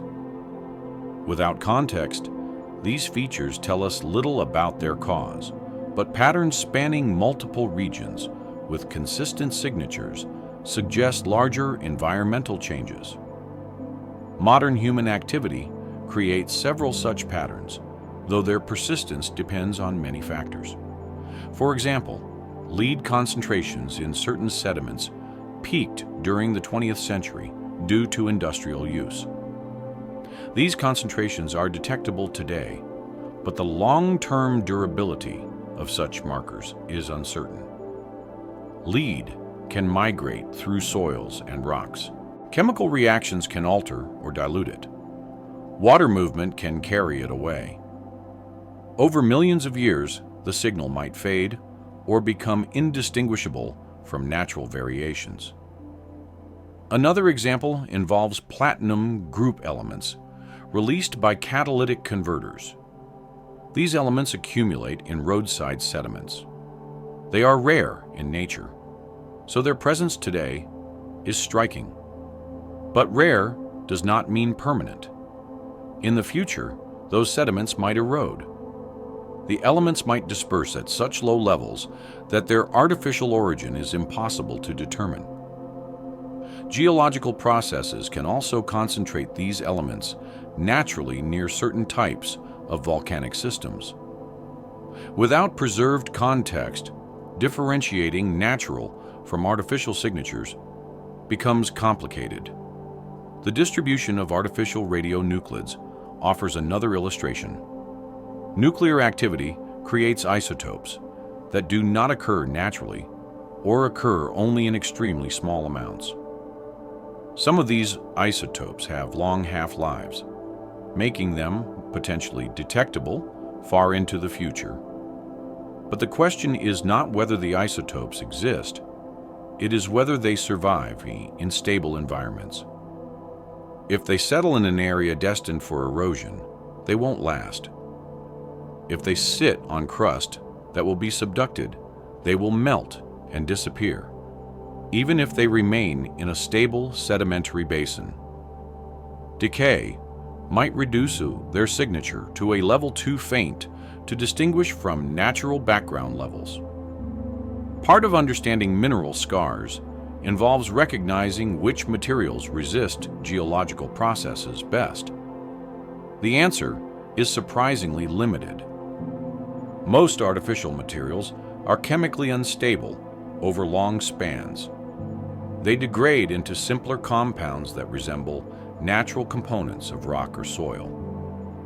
Only a few might form novel minerals or unusual combinations. If those minerals persist, they could survive as tiny markers of technological activity. But even then, the markers would exist only where conditions were right. If a hypothetical technological civilization operated in a region that later underwent metamorphism, its mineral signals would alter. Metamorphic processes transform mineral compositions and structures. A signature that once existed could be erased. Conversely, a region that remained geologically stable might preserve subtle anomalies. Those anomalies, however, would be scattered across the surface and might never be found unless someone drilled in exactly the right spot. The challenge of recognition becomes especially clear when comparing technological minerals to natural ones. The Earth has countless ways of producing unusual mineral assemblages. Hydrothermal vents create metal-rich deposits. Volcanic eruptions produce glasses, ash layers, and complex minerals. Sediments can concentrate metals due to water movement. Pressure and heat can produce exotic crystalline structures. Even meteor impacts generate distinctive features, like shocked quartz. For scientists to identify a mineral deposit as artificial, it must differ from natural processes in a clear and consistent way. This raises a key point. The markers of technology must be both durable and unique. Most human-made materials fail the durability test. Those that pass durability often fail uniqueness, because natural processes can produce similar patterns. The difficulty of distinguishing artificial from natural signals is one of the core reasons the Silurian hypothesis remains cautious. The point is not to suggest something existed, but to assess what would remain if something had existed. That assessment shows that the traces would be subtle and easy to misinterpret. Think, for example, of industrial mining. Human mining removes large quantities of material from the earth and concentrates certain elements elsewhere. These disturbances may alter the geochemical landscape in ways that do not resemble natural patterns. But mining pits fill in over time. Erosion redistributes materials, and tectonic activity can bury or distort mines. After long spans, only the concentrated metal deposits might remain, and even those may not appear artificial without intact context. Consider also the process of smelting metals. Smelting produces slag, a glassy byproduct, rich in metals and minerals not commonly found together in nature. Today, slag heaps are noticeable features near historical industrial centers, but slag weathers rapidly when exposed. If buried, it can alter chemically. Over 1 million years, slag could either degrade entirely or transform into minerals that resemble volcanic glass or naturally fused materials. Its artificial origin becomes ambiguous. Even pigments and dyes used in modern materials might leave traces. Certain synthetic pigments contain rare metal combinations, but these pigments exist in minute quantities relative to the scale of geological processes. They disperse quickly and degrade chemically. Only under exceptional conditions might they survive in sediments, and even then they would appear as isolated chemical oddities rather than clear signs of technology. Understanding these limitations helps clarify why scientists often look at global-scale disruptions as a more realistic type of evidence. If a civilization reached widespread industrial capability, it might alter the atmosphere or oceans enough to leave persistent chemical signatures. But such signatures, as discussed earlier, can be difficult to distinguish from natural climate events without additional markers. One of the more persistent industrial effects is the redistribution of carbon. Burning fossil fuels releases carbon with a distinctive isotopic fingerprint. If this fingerprint becomes trapped in sediment layers, it could last for millions of years. But natural carbon shifts occur regularly across Earth's history.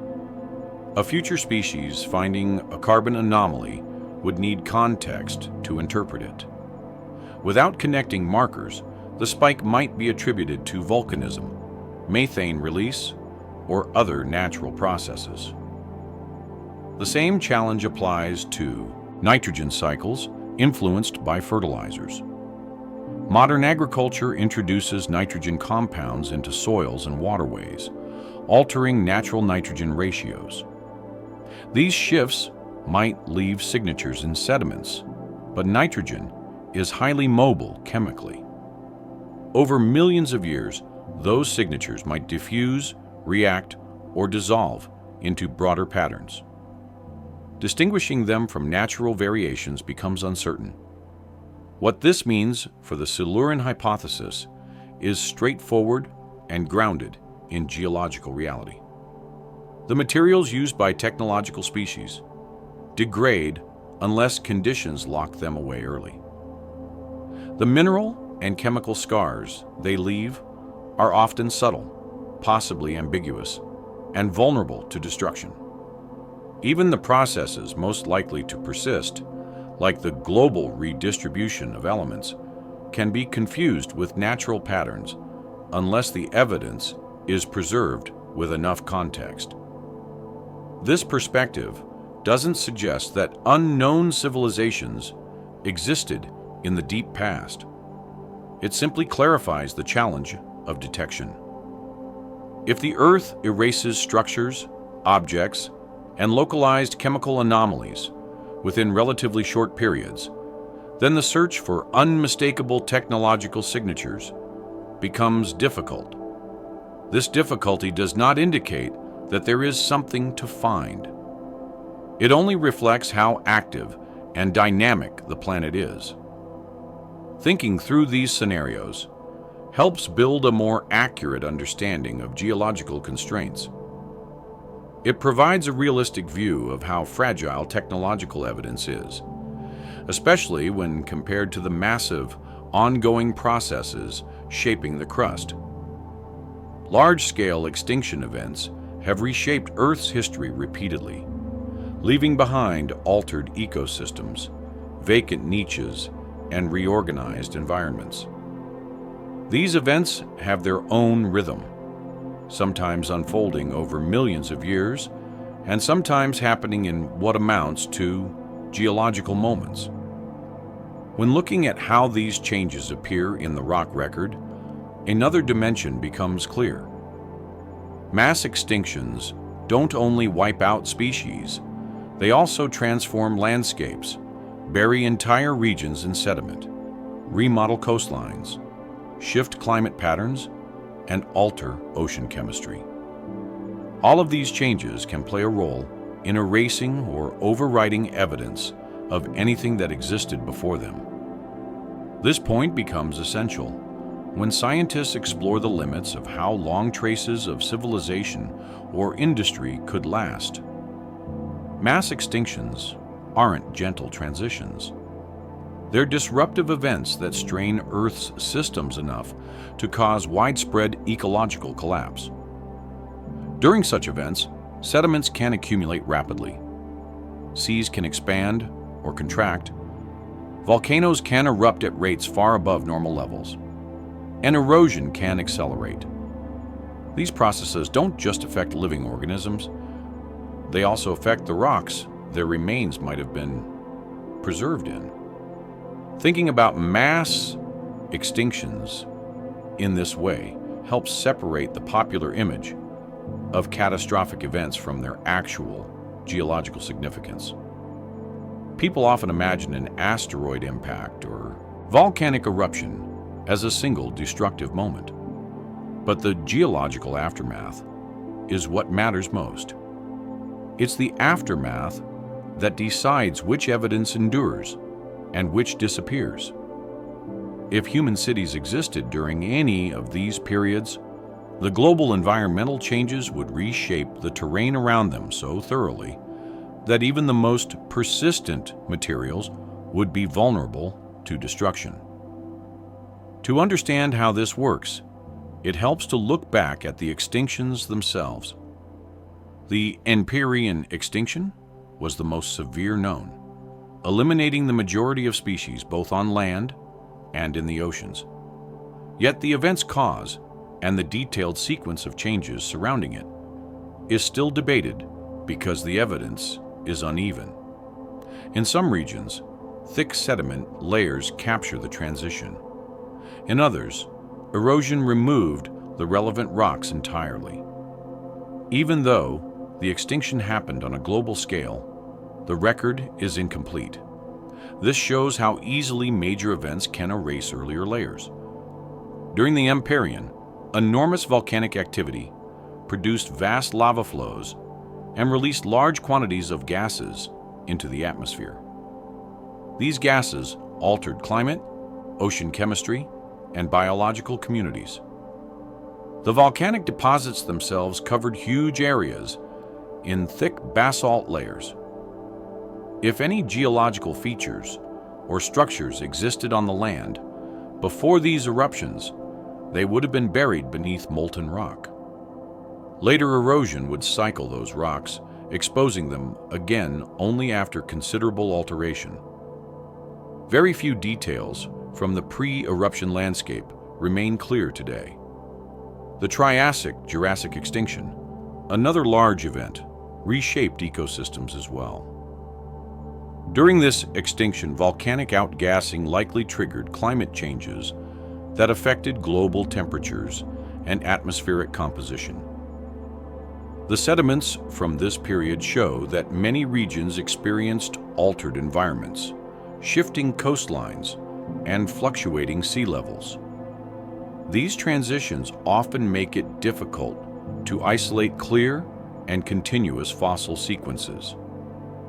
As with other extinctions, the geological disturbances blur the traces of what came before.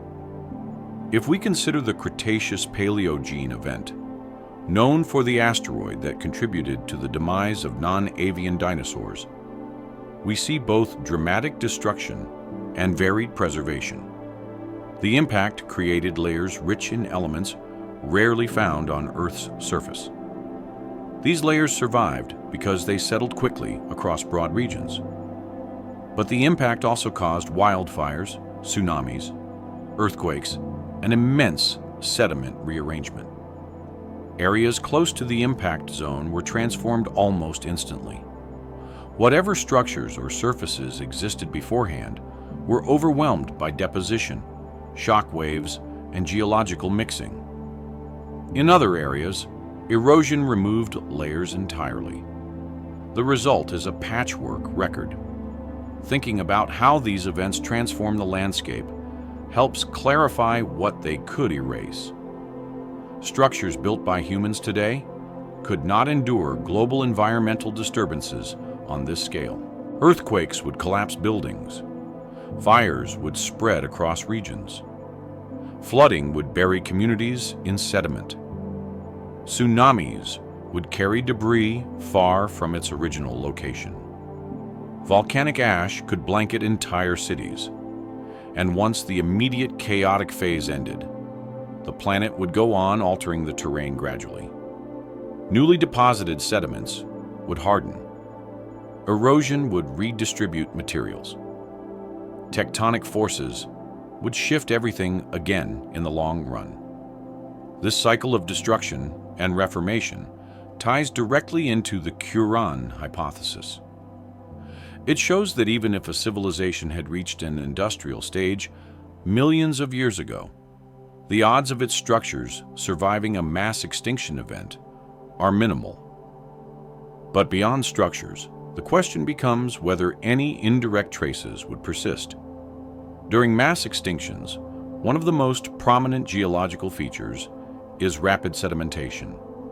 Large volumes of material accumulate quickly, often burying what lies beneath. Rapid burial is ideal for preserving fossils under some circumstances, but not for preserving artifacts or large structures.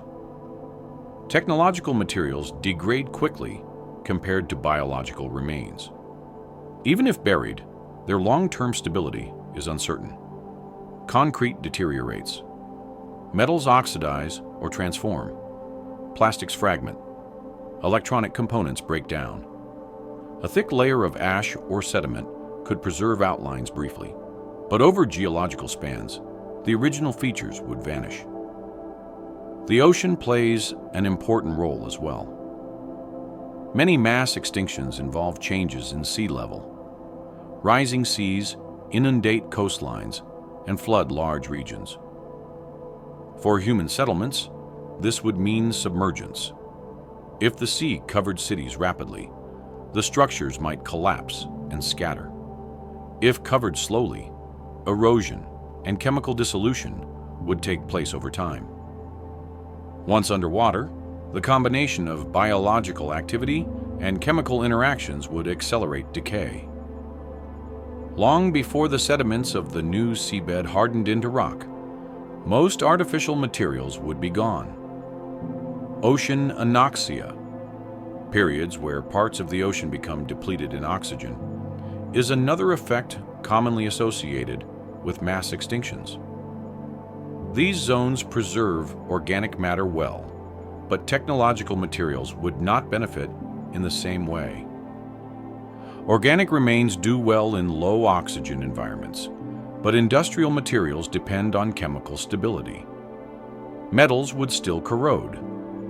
Plastics would still fragment, though more slowly. Without an unusual sequence of conditions, those materials would not endure deep time intact. Volcanism presents another mechanism through which evidence could be erased.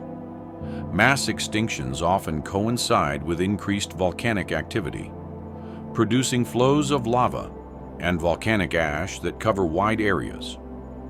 Lava destroys everything in its path and ends. Ash and pyrolastic flows can bury regions in layers thick enough to collapse structures. Over time, heat and pressure lithify these layers, turning them into rock. Any artificial material within them may either melt, dissolve, or become altered beyond recognition. Minerals form at high temperatures that could mimic or overwrite technological signatures. In addition to these physical transformations, mass extinctions reshape ecosystems. The disappearance of species disrupts food webs and alters vegetation patterns. These changes affect erosion rates and sediment deposition. For instance, when plant life declines sharply, soils erode more easily. Increased erosion moves vast amounts of sediment from land to water. This process can bury or destroy whatever lies in its path. Once vegetation regrows, new landscapes form that bear little resemblance to the ones that existed before the extinction. The idea that a mass extinction could erase the traces of a civilization becomes even clearer when considering the time scales involved. Geological processes continue long after the extinction event itself. Following the initial upheaval, Earth requires millions of years to stabilize and rebuild ecosystems. During this period, landscapes change dramatically. Rivers carve new channels. Mountains rise or fall. Coastlines shift.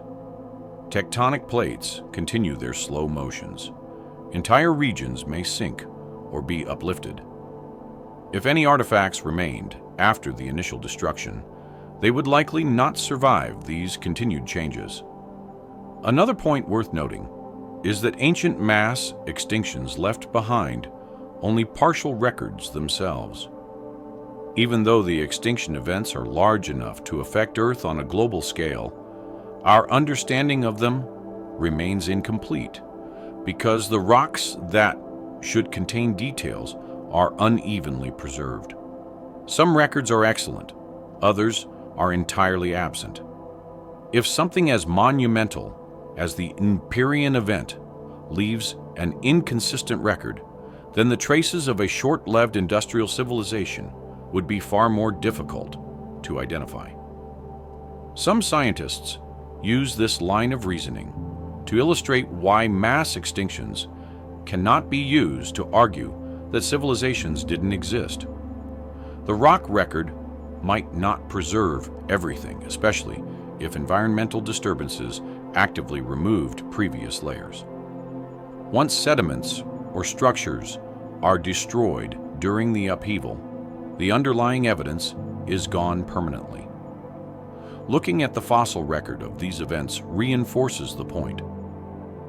After each extinction, the re-emergence of life is visible, but the details of what existed immediately before are sometimes fragmentary. The fossil layers show a sudden shift in species, but the transition zones often contain only hints.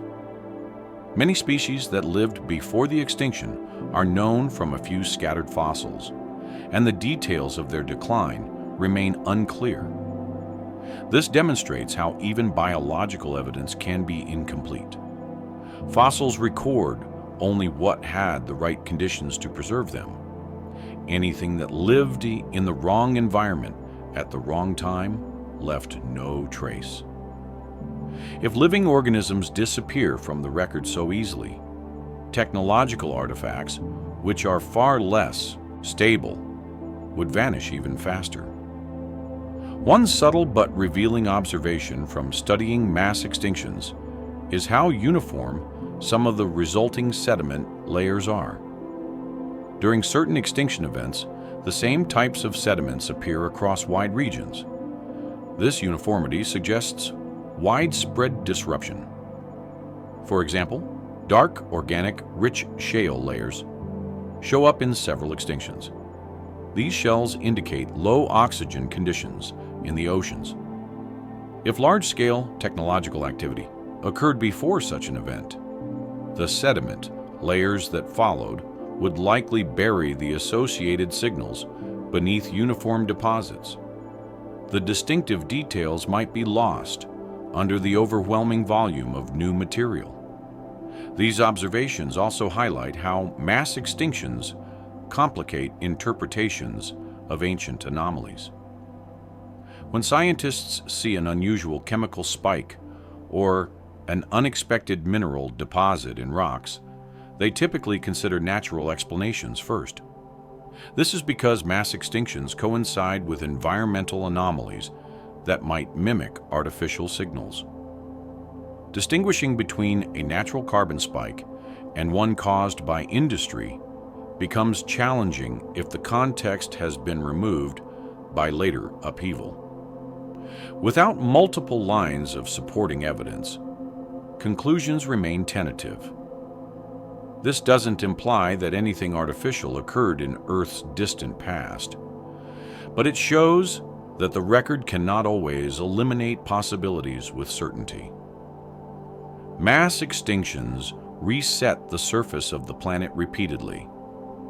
Each event erases countless details and reshapes the material record. When trying to account for why certain things don't appear in the rocks, acknowledging the destructive power of these events provides a grounded explanation. Every time a scientist uncovers a fragment from Earth's past, whether it's a fossil, a mineral layer, or a subtle chemical marker, that discovery exists alongside a much larger story that remains mostly untold. The planet has existed for billions of years, but the portion of its story preserved in accessible form is limited. What we have are pieces that survived by chance. What we lack are the vast stretches of time where environments didn't favor preservation, where rocks were destroyed or buried too deeply, where ecosystems thrived yet left nothing behind. These unwritten histories form a quiet backdrop to everything we think we understand about Earth. This isn't a flaw in science. It's a reflection of how the planet works. Earth is constantly altering itself, and in doing so, it edits its own record.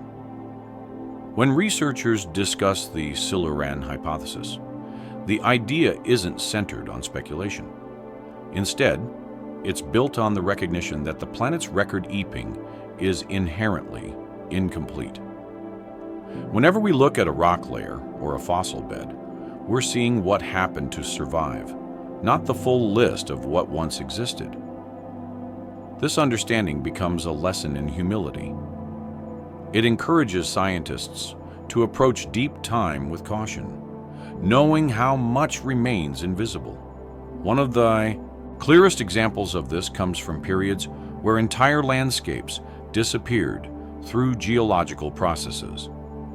Continents shift, mountain ranges rise and erode, oceans open and close. These movements swallow evidence, A continent that existed in one form hundreds of millions of years ago can look completely different today. In some cases, the land that once supported thriving ecosystems no longer exists at the surface at all. It has been folded, compressed, or melted into entirely new rock. Whatever lived or occurred in those older worlds is gone, unless a rare set of conditions preserved a trace. This reveals an important point about how science uses the available evidence. Researchers don't treat gaps as empty space. They treat them as missing information. When a fossil lineage appears suddenly, scientists know the species didn't emerge instantly. They infer that earlier forms lived in places that didn't fossilize well, or that existing fossils have not yet been found. This is part of the scientific process, recognizing the difference between a true absence and a lack of preservation. When examining Earth's unwritten histories, one recurring lesson is that preservation is selective. Soft-bodied species almost never enter the record unless buried in unusual environments. Organisms living in forests, mountains, or dry regions rarely fossilize. Shallow seas preserve more than land, but even then, the record depends on how quickly sediments accumulate.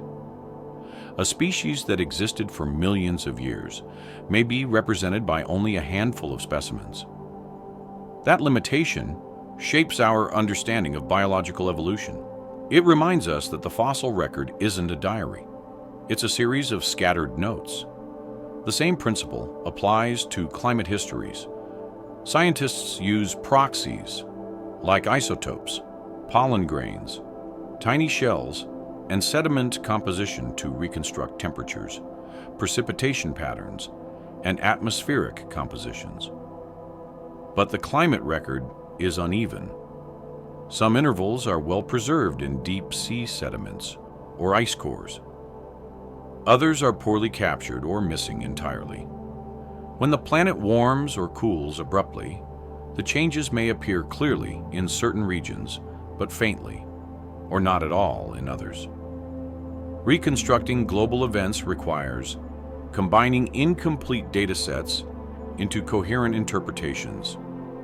Earth's unwritten histories extend beyond biological and climatic information.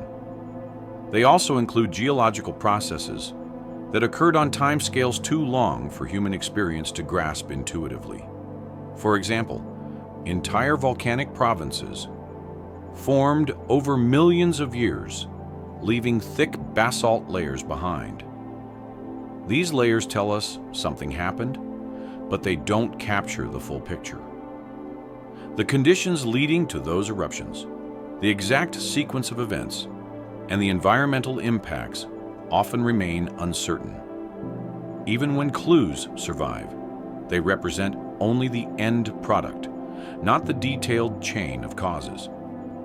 This partial preservation teaches scientists to avoid assuming that the accessible portion of the record is representative of everything that ever occurred. It's a reminder to approach interpretations carefully. When an unusual chemical spike appears in sediments, the origin may be ambiguous. When a mass extinction shows sudden ecological change, the underlying causes may not be fully preserved. When species appear or disappear abruptly, the transitions may be artifacts of the limited record rather than truly instantaneous events. These uncertainties don't undermine science. Instead, they make the scientific process stronger by reinforcing the importance of multiple lines of evidence. Researchers compare fossils, sediments, isotopes, mineralogy, and atmospheric models to build a narrative that accounts for missing information. The past becomes clearer, not because any single piece is definitive, but because the combination of many partial clues leads to patterns that hold up under scrutiny. One practical lesson from these unwritten histories is understanding how rare it is for anything to be preserved. This context becomes especially relevant when considering whether evidence of an industrial civilization could survive deep time. The goal is not to argue that such civilizations existed, but to evaluate whether the absence of evidence is meaningful. Knowing how easily entire ecosystems vanish from the record helps frame the limits of geological detection. Another lesson comes from studying extinction events. These events often mark boundaries between geological periods. Yet the details of the transitions remain sparse. For instance, the Empyrean extinction is associated with widespread volcanic activity and global environmental stress. But the record is uneven enough that even basic questions remain open. Did the extinction unfold suddenly or gradually? Were multiple crises layered together? How did changes in ocean chemistry progress? The rock record preserves enough to show a catastrophe occurred, but not enough to explain everything about it. This selective visibility becomes even more pronounced when looking at the earliest periods of Earth's history. The first 2 billion years are recorded mainly through ancient minerals, metamorphosed rocks, and chemical residues. Nearly all direct evidence of early life is missing. Researchers must infer biological activity through isotopic patterns and stromatolite structures. These faint signals reveal that life existed early, but they do not reveal the diversity, complexity, or behaviors of those organisms. Something similar happens when studying ancient ocean chemistry. Geological layers indicate episodes when the oceans became oxygen poor or rich in certain metals. But the nuances of these events, the exact triggers, the feedback loops, the regional differences, remain largely hidden. Scientists rely on models to fill in the gaps, knowing that the preserved signals represent broad strokes, not fine detail. Yet despite these limitations, science steadily refines its understanding. New fossils appear in unexpected places. Drilling projects retrieve samples from deeper layers. Chemical analysis techniques improve. Even though the planet preserves only fragments, each fragment contains information waiting to be interpreted. The process resembles reconstructing a story from a set of surviving pages rather than a complete book. The narrative is built carefully with open acknowledgement of what's known, what's uncertain, and what's missing. This approach provides a framework for examining questions like those raised by the Silurian Hypothesis. The hypothesis doesn't claim ancient civilizations existed. It examines the conditions required for the record to show them if they did. That examination reveals that the record is far from comprehensive. Even major geological events leave behind incomplete traces. The absence of clear evidence, therefore, cannot conclusively eliminate hypothetical possibilities. Instead, it highlights the practical constraints imposed by deep time. Looking at Earth's unwritten histories teaches another important lesson. Evidence can be regional, and global events can look local. If the preserved layers come only from specific environments, a single sediment core may show a carbon spike, another may not. One fossil bed may capture species diversity, another may miss entire groups. The planet does not distribute information evenly. If a technological species existed only in certain regions or produced only modest environmental impacts, the surviving evidence might be minimal or absent. This is not an argument for hidden civilizations. It's a recognition that our confidence in interpreting deep time must always account for preservation biases. Scientists regularly revise their understanding of ancient eras when new evidence emerges. The field remains dynamic because the planet reveals information slowly and unpredictably. These unwritten histories also underscore how changeable Earth is. Landscapes appear permanent to humans, but they transform continually. River systems shift, deltas grow and shrink, coastlines migrate, glaciers advance and retreat. Wind and water carve new landforms. Volcanic eruptions build mountains that later erode to plains. These changes influence what becomes preserved. A region might hold abundant evidence during one era, but lose that evidence entirely in the next. Understanding these shifts encourages a more flexible interpretation of deep time. It suggests that researchers must remain open to revising ideas when new pieces of the puzzle come to light. The scientific method thrives on this openness. Another lesson emerges from the contrast between what is preserved and what is lost. Occasionally, scientists discover fossil sites so rare that they alter entire fields of study. A single deposit can reveal species previously unknown, ecological interactions never considered, or behaviors inferred from exceptional preservation. These sites serve as reminders of how much might still lie hidden. If such discoveries can reshape our understanding of well-studied eras, then the scope of what remains unseen in older, less complete periods becomes even more significant. All of these insights reinforce the idea that Earth's record is not a complete archive. It is a selective sampler of past worlds. The unwritten portions are equally influential in shaping how we interpret the written ones. The gaps guide scientific caution. They encourage researchers to frame conclusions in terms of probability rather than certainty. They remind us that deep time contains more than the rocks reveal. Speculation about intelligence often starts with the assumption that humans represent a single, unique outcome of evolution, one that arose once and only once. But that assumption is more a reflection of our limited perspective than a conclusion drawn from the broader story of life on Earth. When scientists look across millions of years of evolution, patterns of repeated innovation appear everywhere. Eyes evolved independently in multiple groups. Wings appeared separately in insects, birds, and bats. Complex social structures emerged in ants, termites, and mammals.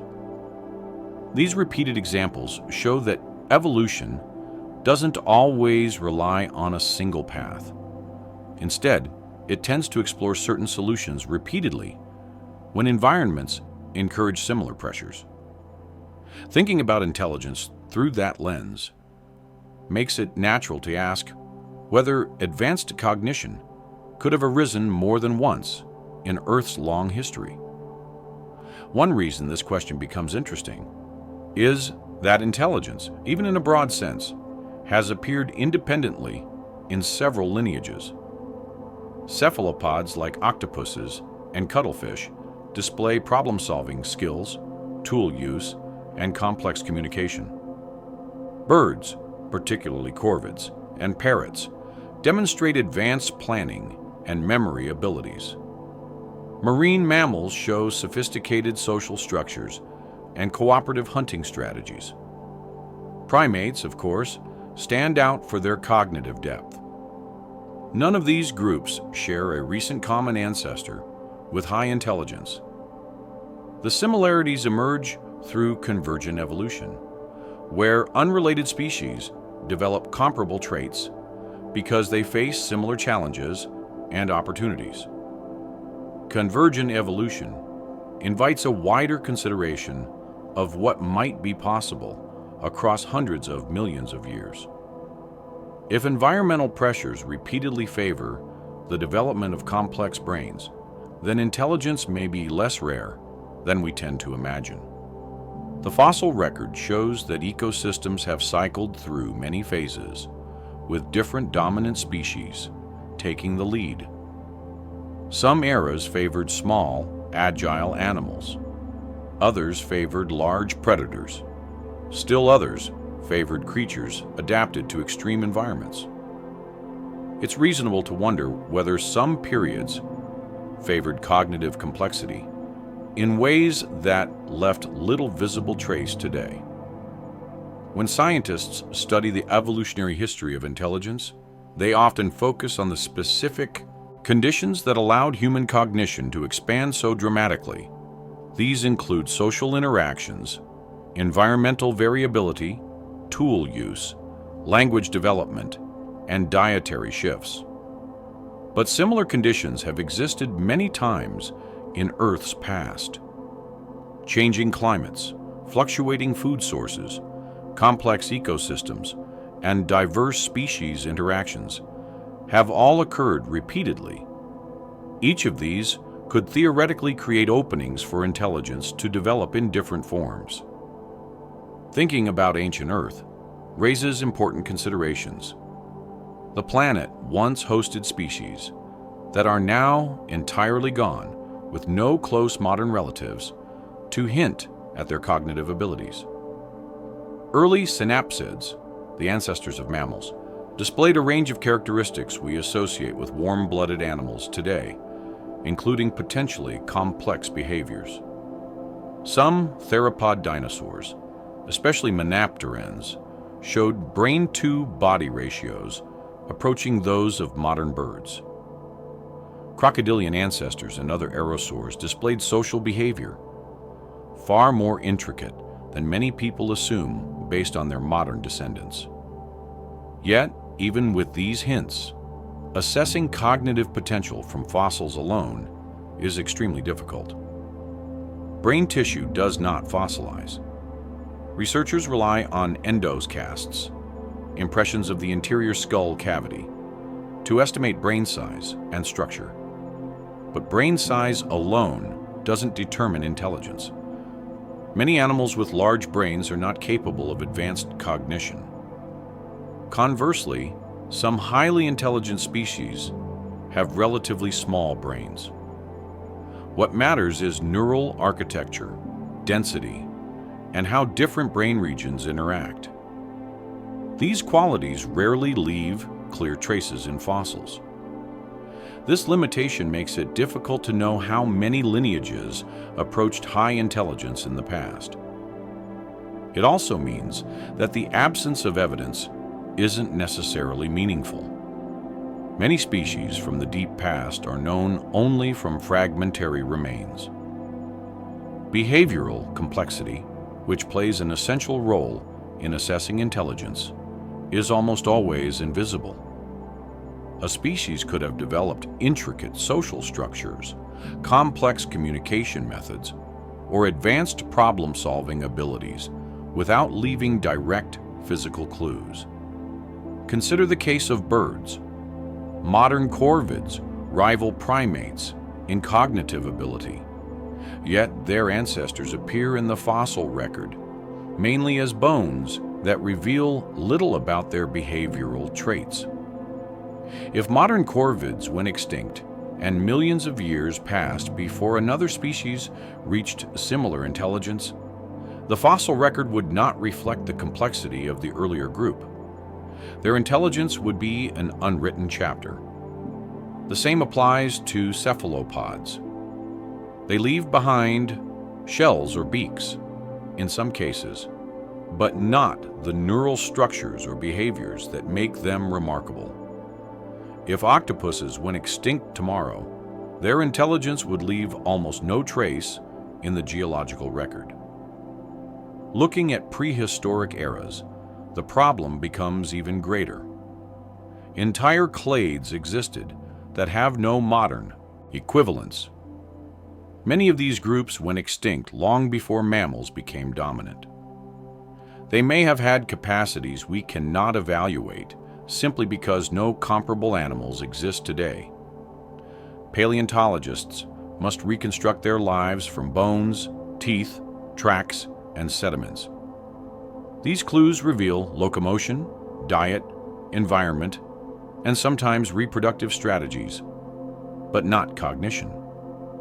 Intelligence could have evolved in forms we would fail to recognize from the surviving evidence. The possibility of parallel minds in Earth's history becomes even more interesting when considering how many evolutionary experiments occurred during times of ecological stability. For example, during the early Mesozoic, ecosystems were open enough to allow new forms to thrive, but stable enough to permit long-term evolutionary refinement. Some theropods developed sophisticated sensory systems, potentially supporting advanced behavior. The fossil record shows evidence of parental care, pack hunting, and complex social interactions among certain dinosaurs. While none of these behaviors prove high intelligence, they demonstrate the potential for cognitive growth given sufficient time and selective pressure. Another intriguing period is the Devonian, often called the Age of Fishes. This era saw rapid diversification among early vertebrates. Several groups developed advanced sensory capabilities. Some experimented with limb-like fins and early forms of terrestrial movement.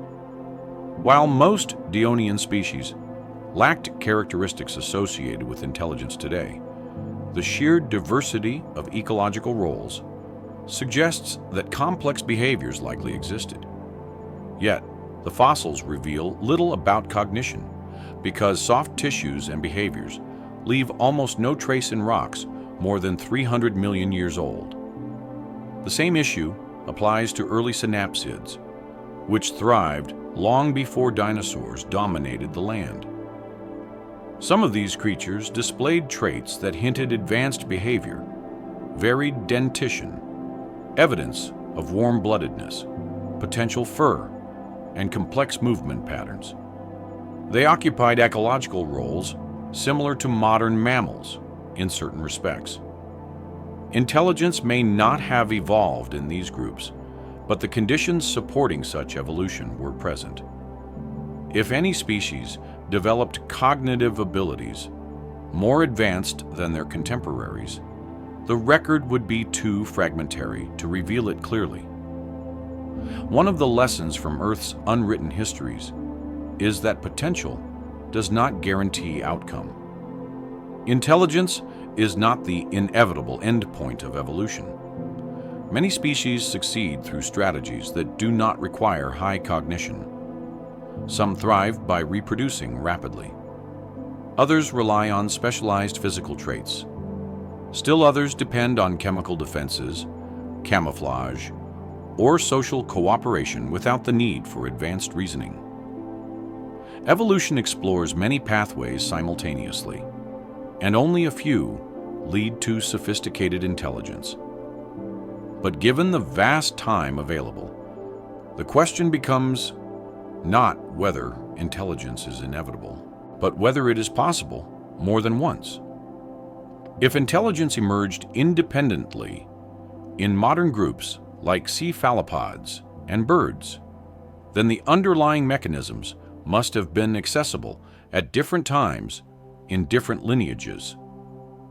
Those mechanisms could have appeared in the deep past only to vanish once the species carrying them went extinct. Without structural remains, those cognitive experiments would leave no geological signature. Another layer to consider involves environmental stability. Intelligence often develops in environments that are complex but not extreme. Too much unpredictability can hinder the development of advanced cognition because species must prioritize survival over exploration. Too little unpredictability reduces pressure to innovate. The sweet spot between these conditions likely occurred multiple times across Earth's history. During such periods, species with advanced social structures or flexible behaviors might have gained advantages. Environmental transitions such as shifts from wet to dry climates or from forest to open grasslands can also promote intelligence. These transitions appeared repeatedly across different geological eras. Whenever ecosystems reorganized, some species adapted by developing more sophisticated ways of interacting with their surroundings. Many of the traits we associate with intelligence, tool use, social learning, planning, and communication, are forms of behavioral flexibility. Flexibility becomes important in changing environments. If flexible, behaviorally complex species existed in earlier eras, they could have explored forms of intelligence comparable to, though not identical to, those seen in modern animals. Their abilities might not have reached the level of building tools or altering landscapes, but they could still represent advanced cognition relative to their contemporaries. These species would be nearly invisible in the fossil record. Considering parallel minds in Earth's history doesn't automatically connect to technological civilizations. Intelligence does not guarantee technological development. Dolphins, octopuses, and birds show that advanced cognition can appear without leading to tool-based industry. Many intelligent species do not manipulate their environments in ways that leave durable geological traces. This distinction is central to evaluating possibilities within deep time. If a highly intelligent species existed millions of years ago but did not develop widespread technology, the geological record would not reveal them. Their bones would be indistinguishable from those of less intelligent species. Their behaviors, communication methods, and social structures would leave no imprint. Intelligence could have emerged and vanished repeatedly without leaving any physical sign we could detect today. This perspective provides a more balanced way to examine the Silurian Hypothesis. The hypothesis focuses on industrial civilizations, not on intelligence in general. But thinking about how intelligence evolves emphasizes how much of Earth's cognitive history may be hidden. The visible record shows only species with skeletal structures robust enough to fossilize and behaviors that can be inferred indirectly. Everything else remains speculative, but plausible within the constraints of what we know. Parallel evolution of intelligence is not merely a theoretical exercise. It shows how evolution responds to similar challenges in similar ways. It reveals that intelligence is one of many potential strategies life can pursue, and that its appearance depends on ecological pressures rather than inevitability across hundreds of millions of years. Conditions supporting cognitive growth likely appeared many times. This idea becomes more meaningful when we consider what comes next in our exploration. If intelligence could arise independently on multiple occasions, then our understanding of its development must include a broader view of Earth's evolutionary potential. That broader view naturally leads to the next question. If cognitive complexity may have emerged more than once, what might those earlier minds have looked like? And how would scientists search for traces of them when the record they could leave behind would be so fragile, so sparse, and so easily overwritten by the enormous processes that shape the planet over geological time? Trying to imagine earlier, intelligent species on Earth requires setting aside the familiar reference points that shape how we think about cognition today. Humans tend to assume intelligence must resemble our own, not out of arrogance, but simply because our species is the only example of technological intelligence we can observe directly. Yet when researchers think about the possibility of earlier cognitive lineages, they avoid relying on human traits as the only template. Instead, they look at broader evolutionary patterns. ecological opportunities, and the kinds of anatomical and behavioral traits that signal the potential for advanced cognition. This approach does not assume such species existed. It simply works through the question logically, using what is known about the history of life and the environments that supported complexity at different times. To begin, it helps to notice that intelligence is not tied to any single body shape, metabolic strategy, or habitat. Evolution has produced clever animals in oceans, forests, deserts, and skies. Intelligence has emerged in vertebrates and invertebrates, warm-blooded species and cold-blooded ones, solitary hunters and social cooperators. If cognition depends on ecological pressure more than lineage, then many ancient groups could potentially develop advanced mental traits given enough time and stability. The challenge is not identifying which species actually did, but identifying which species could have under the right circumstances. Looking back through geological time, one of the earliest possibilities involves the Devonian and Carboniferous, periods when early tetrapods and advanced fish explored environments that were newly available and highly dynamic. The ecosystems of this era were rich, diverse, and evolving quickly. Some species developed sensory systems more complex than anything seen before. Others experimented with limb-like structures or novel ways of navigating their environment. While there is no direct evidence of intelligence on the level of modern mammals or birds, the ecological complexity was there.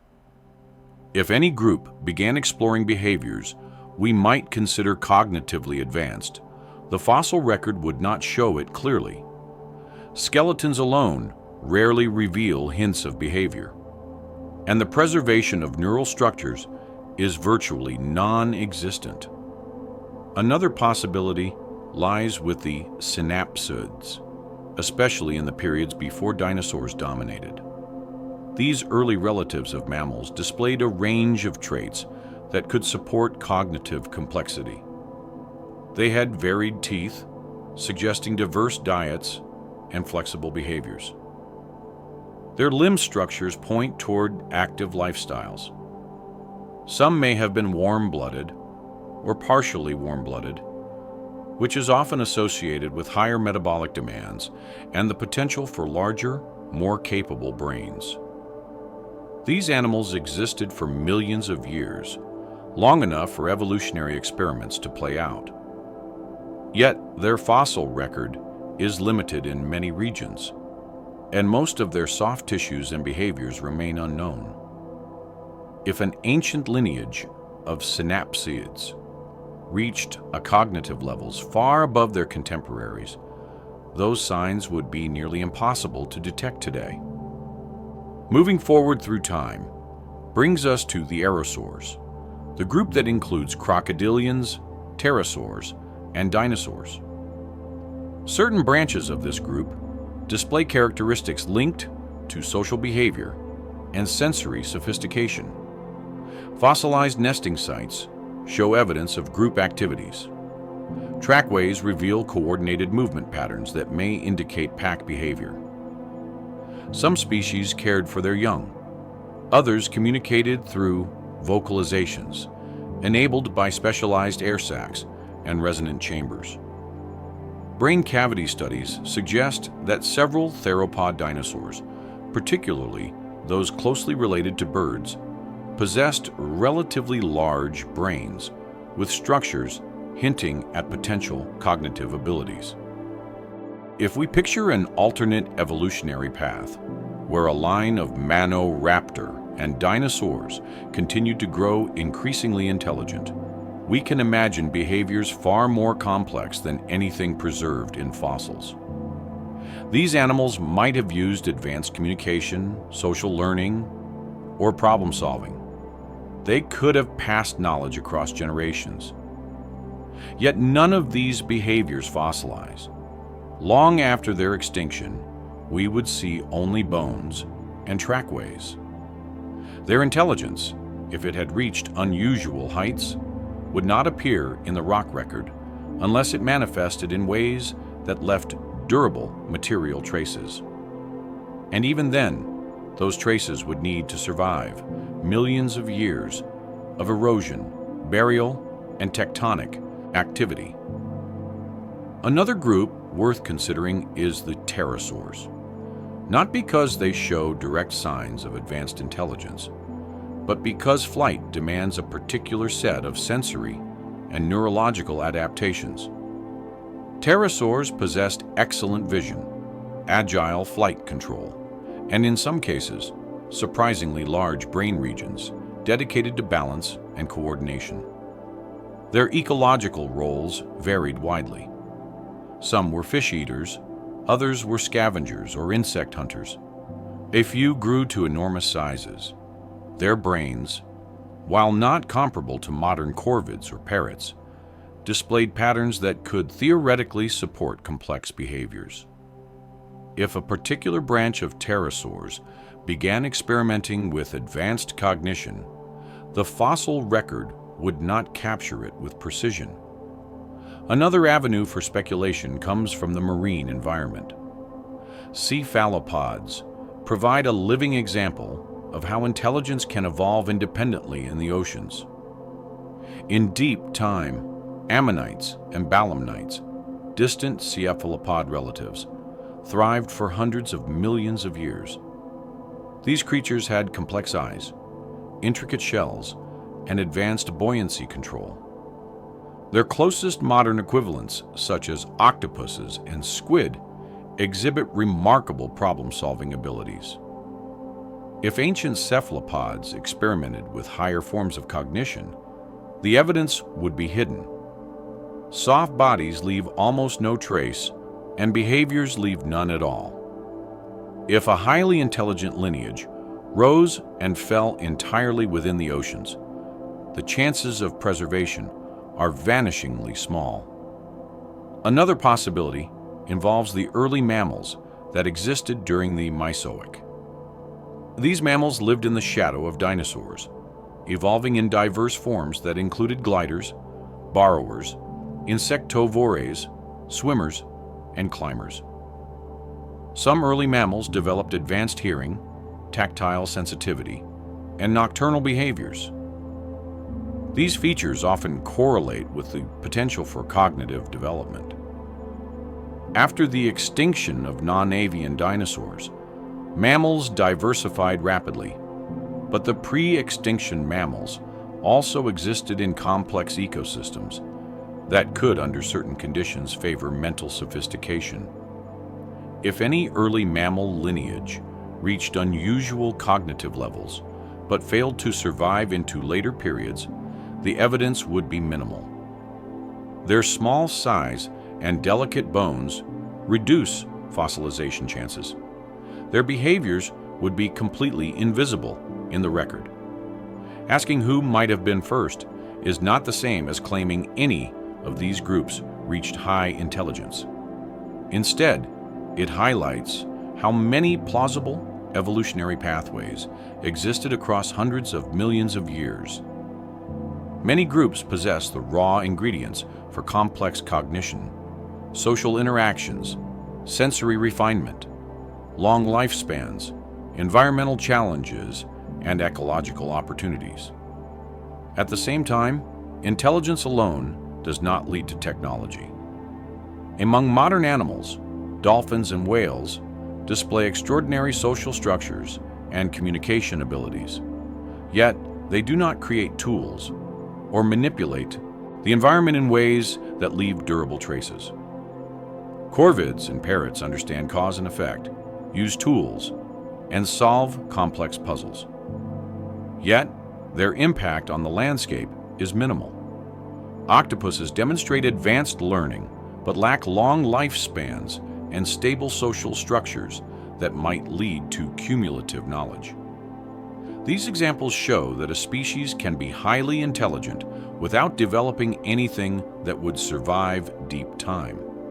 Therefore, if an ancient species evolved intelligence equivalent to or even exceeding that of modern dolphins or corvids, the geological record would reveal nothing of their cognitive capabilities. Their bones would look unremarkable. Their tools, if made from organic materials, would disappear quickly.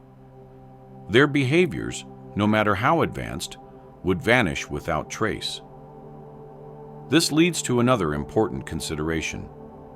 Intelligence could have appeared in forms that differ significantly from human intelligence. Humans tend to equate intelligence with problem solving, tool use, symbolic language, and construction. But cognition can manifest in many ways. Social intelligence, emotional intelligence, ecological awareness, and navigation abilities are all forms of cognition. Some species might excel in areas humans overlook. An ancient species could have possessed complex communication or social organization without ever manipulating the physical environment in ways detectable millions of years later. Exploring the idea further means acknowledging how limited our perspective is. For example, some extinct species show hints of complex behavior through fossils of group nesting sites or coordinated trackways. Yet behavioral inference is always cautious. A trackway can show animals moving together, but it cannot reveal communication or planning. A nesting site can show parental care, but not the depth of social bonds. A particular bone structure can hint at agility or sensory skill, but not the cognitive processes behind them. Given these limitations, the question, who might have been first, becomes less about identifying a specific species and more about understanding the larger principle. The conditions for intelligence have existed repeatedly throughout Earth's history. Many lineages possess traits that could support its emergence. The absence of direct evidence does not prove that such intelligence never evolved. It only shows that the geological record is not equipped to capture mental complexity unless it coincides with durable technological output.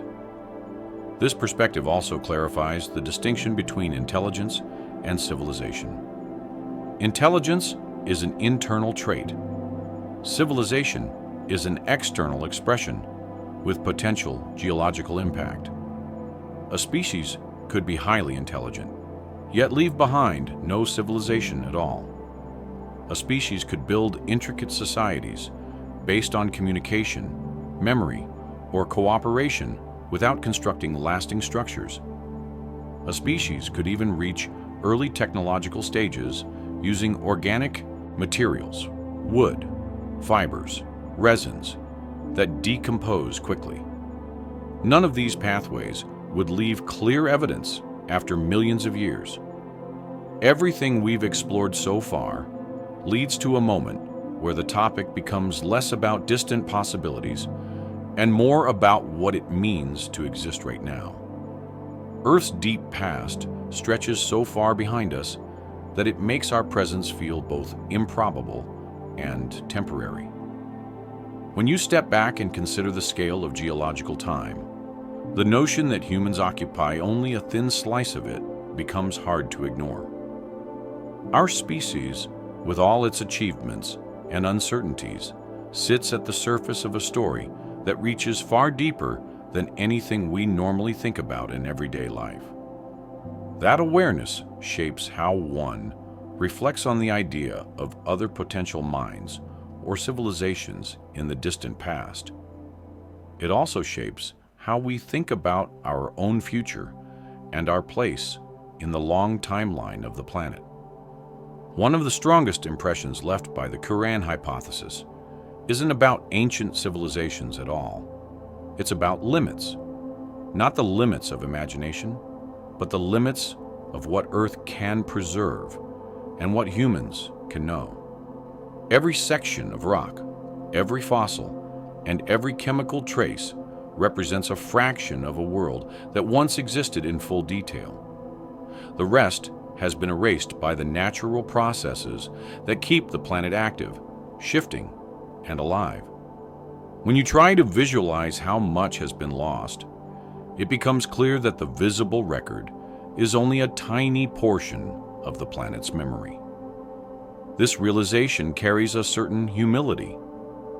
It reminds us that the stories we piece together from rocks and fossils represent reconstructions, not complete accounts.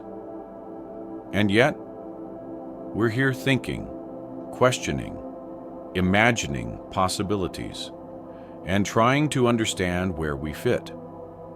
Humanity developed in the aftermath of extinctions, climate changes, and countless environmental shifts that shaped the landscape long before our species appeared. Everything we depend on today, from the ground beneath our feet to the air we breathe, is the product of billions of years of change. Our knowledge sits on a foundation built by the planet itself, and we build our interpretations from the fragments we're able to uncover and study. When someone stands in a quiet place, a forest, a desert, a coastline, and notices the texture of the ground or the shape of a rock, that material is part of a chain of events so long that it defies ordinary comprehension. Every grain of sand and every fossilized shell represents a timeline running far beyond human memory. People sometimes talk about history as though it begins with written records. But Earth's history isn't bound by those limits. It contains chapters no one will ever read because they left no surviving trace. This perspective shifts how we interpret our own moment in time. Humanity feels permanent because it's all we've ever known. Cities look solid. Languages feel fixed. Cultures seem rooted. But these impressions come from our short-lived viewpoint. Geological time reveals how quickly errors can change and how entire ecosystems can rise and fall. That awareness does not have to make our place feel insignificant. Instead, it can help clarify why it's remarkable that we're here at all. Out of all the forces that shaped the planet for billions of years, life eventually produced a species capable of reflecting on its own existence. Thinking about deep time creates a sense of connection to everything that came before. Not a connection based on specific lineage alone, but one based on continuity. The same forces that sculpted the landscapes we see today once shaped landscapes we'll never see. The same tectonic movements that carry continents across the globe now once moved regions that no longer exist. The same evolutionary processes that led to modern species once drove the rise and fall of long-lost organisms. Our presence becomes part of that larger pattern, another outcome of the planet's long series of experiments, another branch of the tree of life extending through time. At the same time, the idea that much of Earth's past remains unknowable encourages a certain curiosity. There's something compelling about the gaps in the record. They invite questions without demanding conclusions. They encourage imagination grounded in scientific understanding. Not imagination for the sake of inventing stories, but imagination that helps appreciate the complexity and unpredictability of evolution and geology. Recognizing how much is missing makes the surviving pieces feel more valuable. Each fossil, each sediment layer, each mineral deposit becomes a rare clue. Reflecting on our position in this immense timeline also changes how we think about future generations. If human activity continues far into the future, many of the things we build and use today will eventually disappear into the same processes that erased so much of the past. Cities will crumble, Materials will degrade, landscapes will shift. Future species or future humans may look back on our time with the same sense of limited insight we experience when studying ancient worlds. This does not diminish the importance of what we build. It simply places our efforts in a broader context. Understanding that context can change how we see our environment.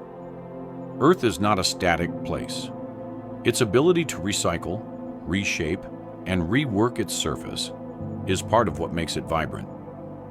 Yet, humans now influence those processes in ways that no other species has before.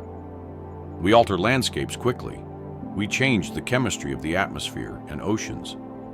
These changes leave signals in the geological record. Whether those signals persist for thousands or millions of years depends on how the planet responds over time. But even if they fade, they remind us that our actions contribute to a much larger story. There is something grounding about recognizing our role in this longer narrative. For all our technology, knowledge, and capability, we remain part of the same natural cycles that affect every species. Our bodies rely on the same elements forged in ancient stars. Our existence depends on the same geological stability that has supported life for billions of years. Our civilizations build upon ecosystems shaped by ancient events. The fact that we can ask questions about the deep past reflects the unique position we occupy. No other species we know of has looked at the Earth and tried to reconstruct its history from scattered traces. This reflective pause leads naturally to a sense of appreciation.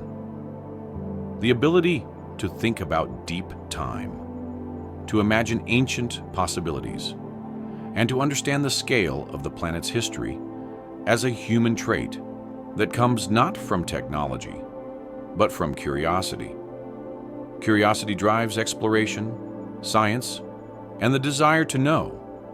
It connects us to every generation that came before and every generation that will follow. The humbling part of this reflection comes from recognizing how temporary our place is in the geological record. No matter how enduring our structures may seem, nature will eventually reclaim them. Rivers will shift, mountains will erode, seas will rise and fall. Tectonic forces will move continents. The surface of the planet will not remain as it is today. Future worlds will form where our cities once stood, just as our world formed at top ancient landscapes long forgotten. This transformation is not a threat. It's a natural part of Earth's story. Thinking about all of this in the context of the Silurian Hypothesis reveals something unexpected. The hypothesis is less about ancient civilizations and more about understanding how Earth keeps or loses records. It's a reminder that certainty is limited when dealing with deep time. It shows that humility is essential when interpreting incomplete evidence. It emphasizes that science works best when it acknowledges what it cannot know, alongside what it can. This awareness doesn't diminish the wonder of scientific discovery. Instead, it deepens it.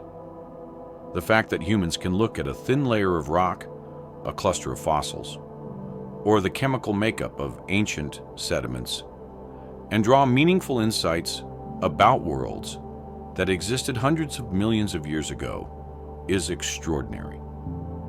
Our ability to understand even fragments of Earth's vast story shows how far curiosity can take us. Each new discovery adds a piece to the puzzle, even as we recognize that the puzzle will never be complete. Reflecting on this brings forward another perspective. Every human life unfolds in a moment that sits between an immense past and an equally immense future. We experience only the narrowest slice of the world's timeline. Yet our minds can stretch across millions of years through imagination and scientific understanding. This ability bridges the gap between the personal and the planetary.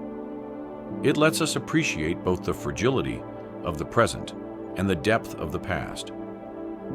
Thinking about deep time can also help guide how we approach the present. When people consider their impact on the world, it's often through immediate consequences. But geological perspective reminds us that the planet will persist long after current concerns fade. Our responsibility lies not in preserving the world unchanged. That's impossible, but in understanding how our actions interact with the processes that shape it. Being aware of deep time encourages thoughtful stewardship. It frames human influence within a context that respects both the resilience and vulnerability of the Earth. And finally, recognizing the humbling mystery of being alive in this moment can bring a sense of connection. Across billions of years of change, life has found countless ways to survive, adapt, flourish, and sometimes fade. Humans represent one of those paths. Our appearance is part of a much longer story, and our curiosity ensures that we carry forward the desire to understand it. As we draw these reflections together, the idea isn't to reach a conclusion or offer closure. Deep time does not provide tidy endings.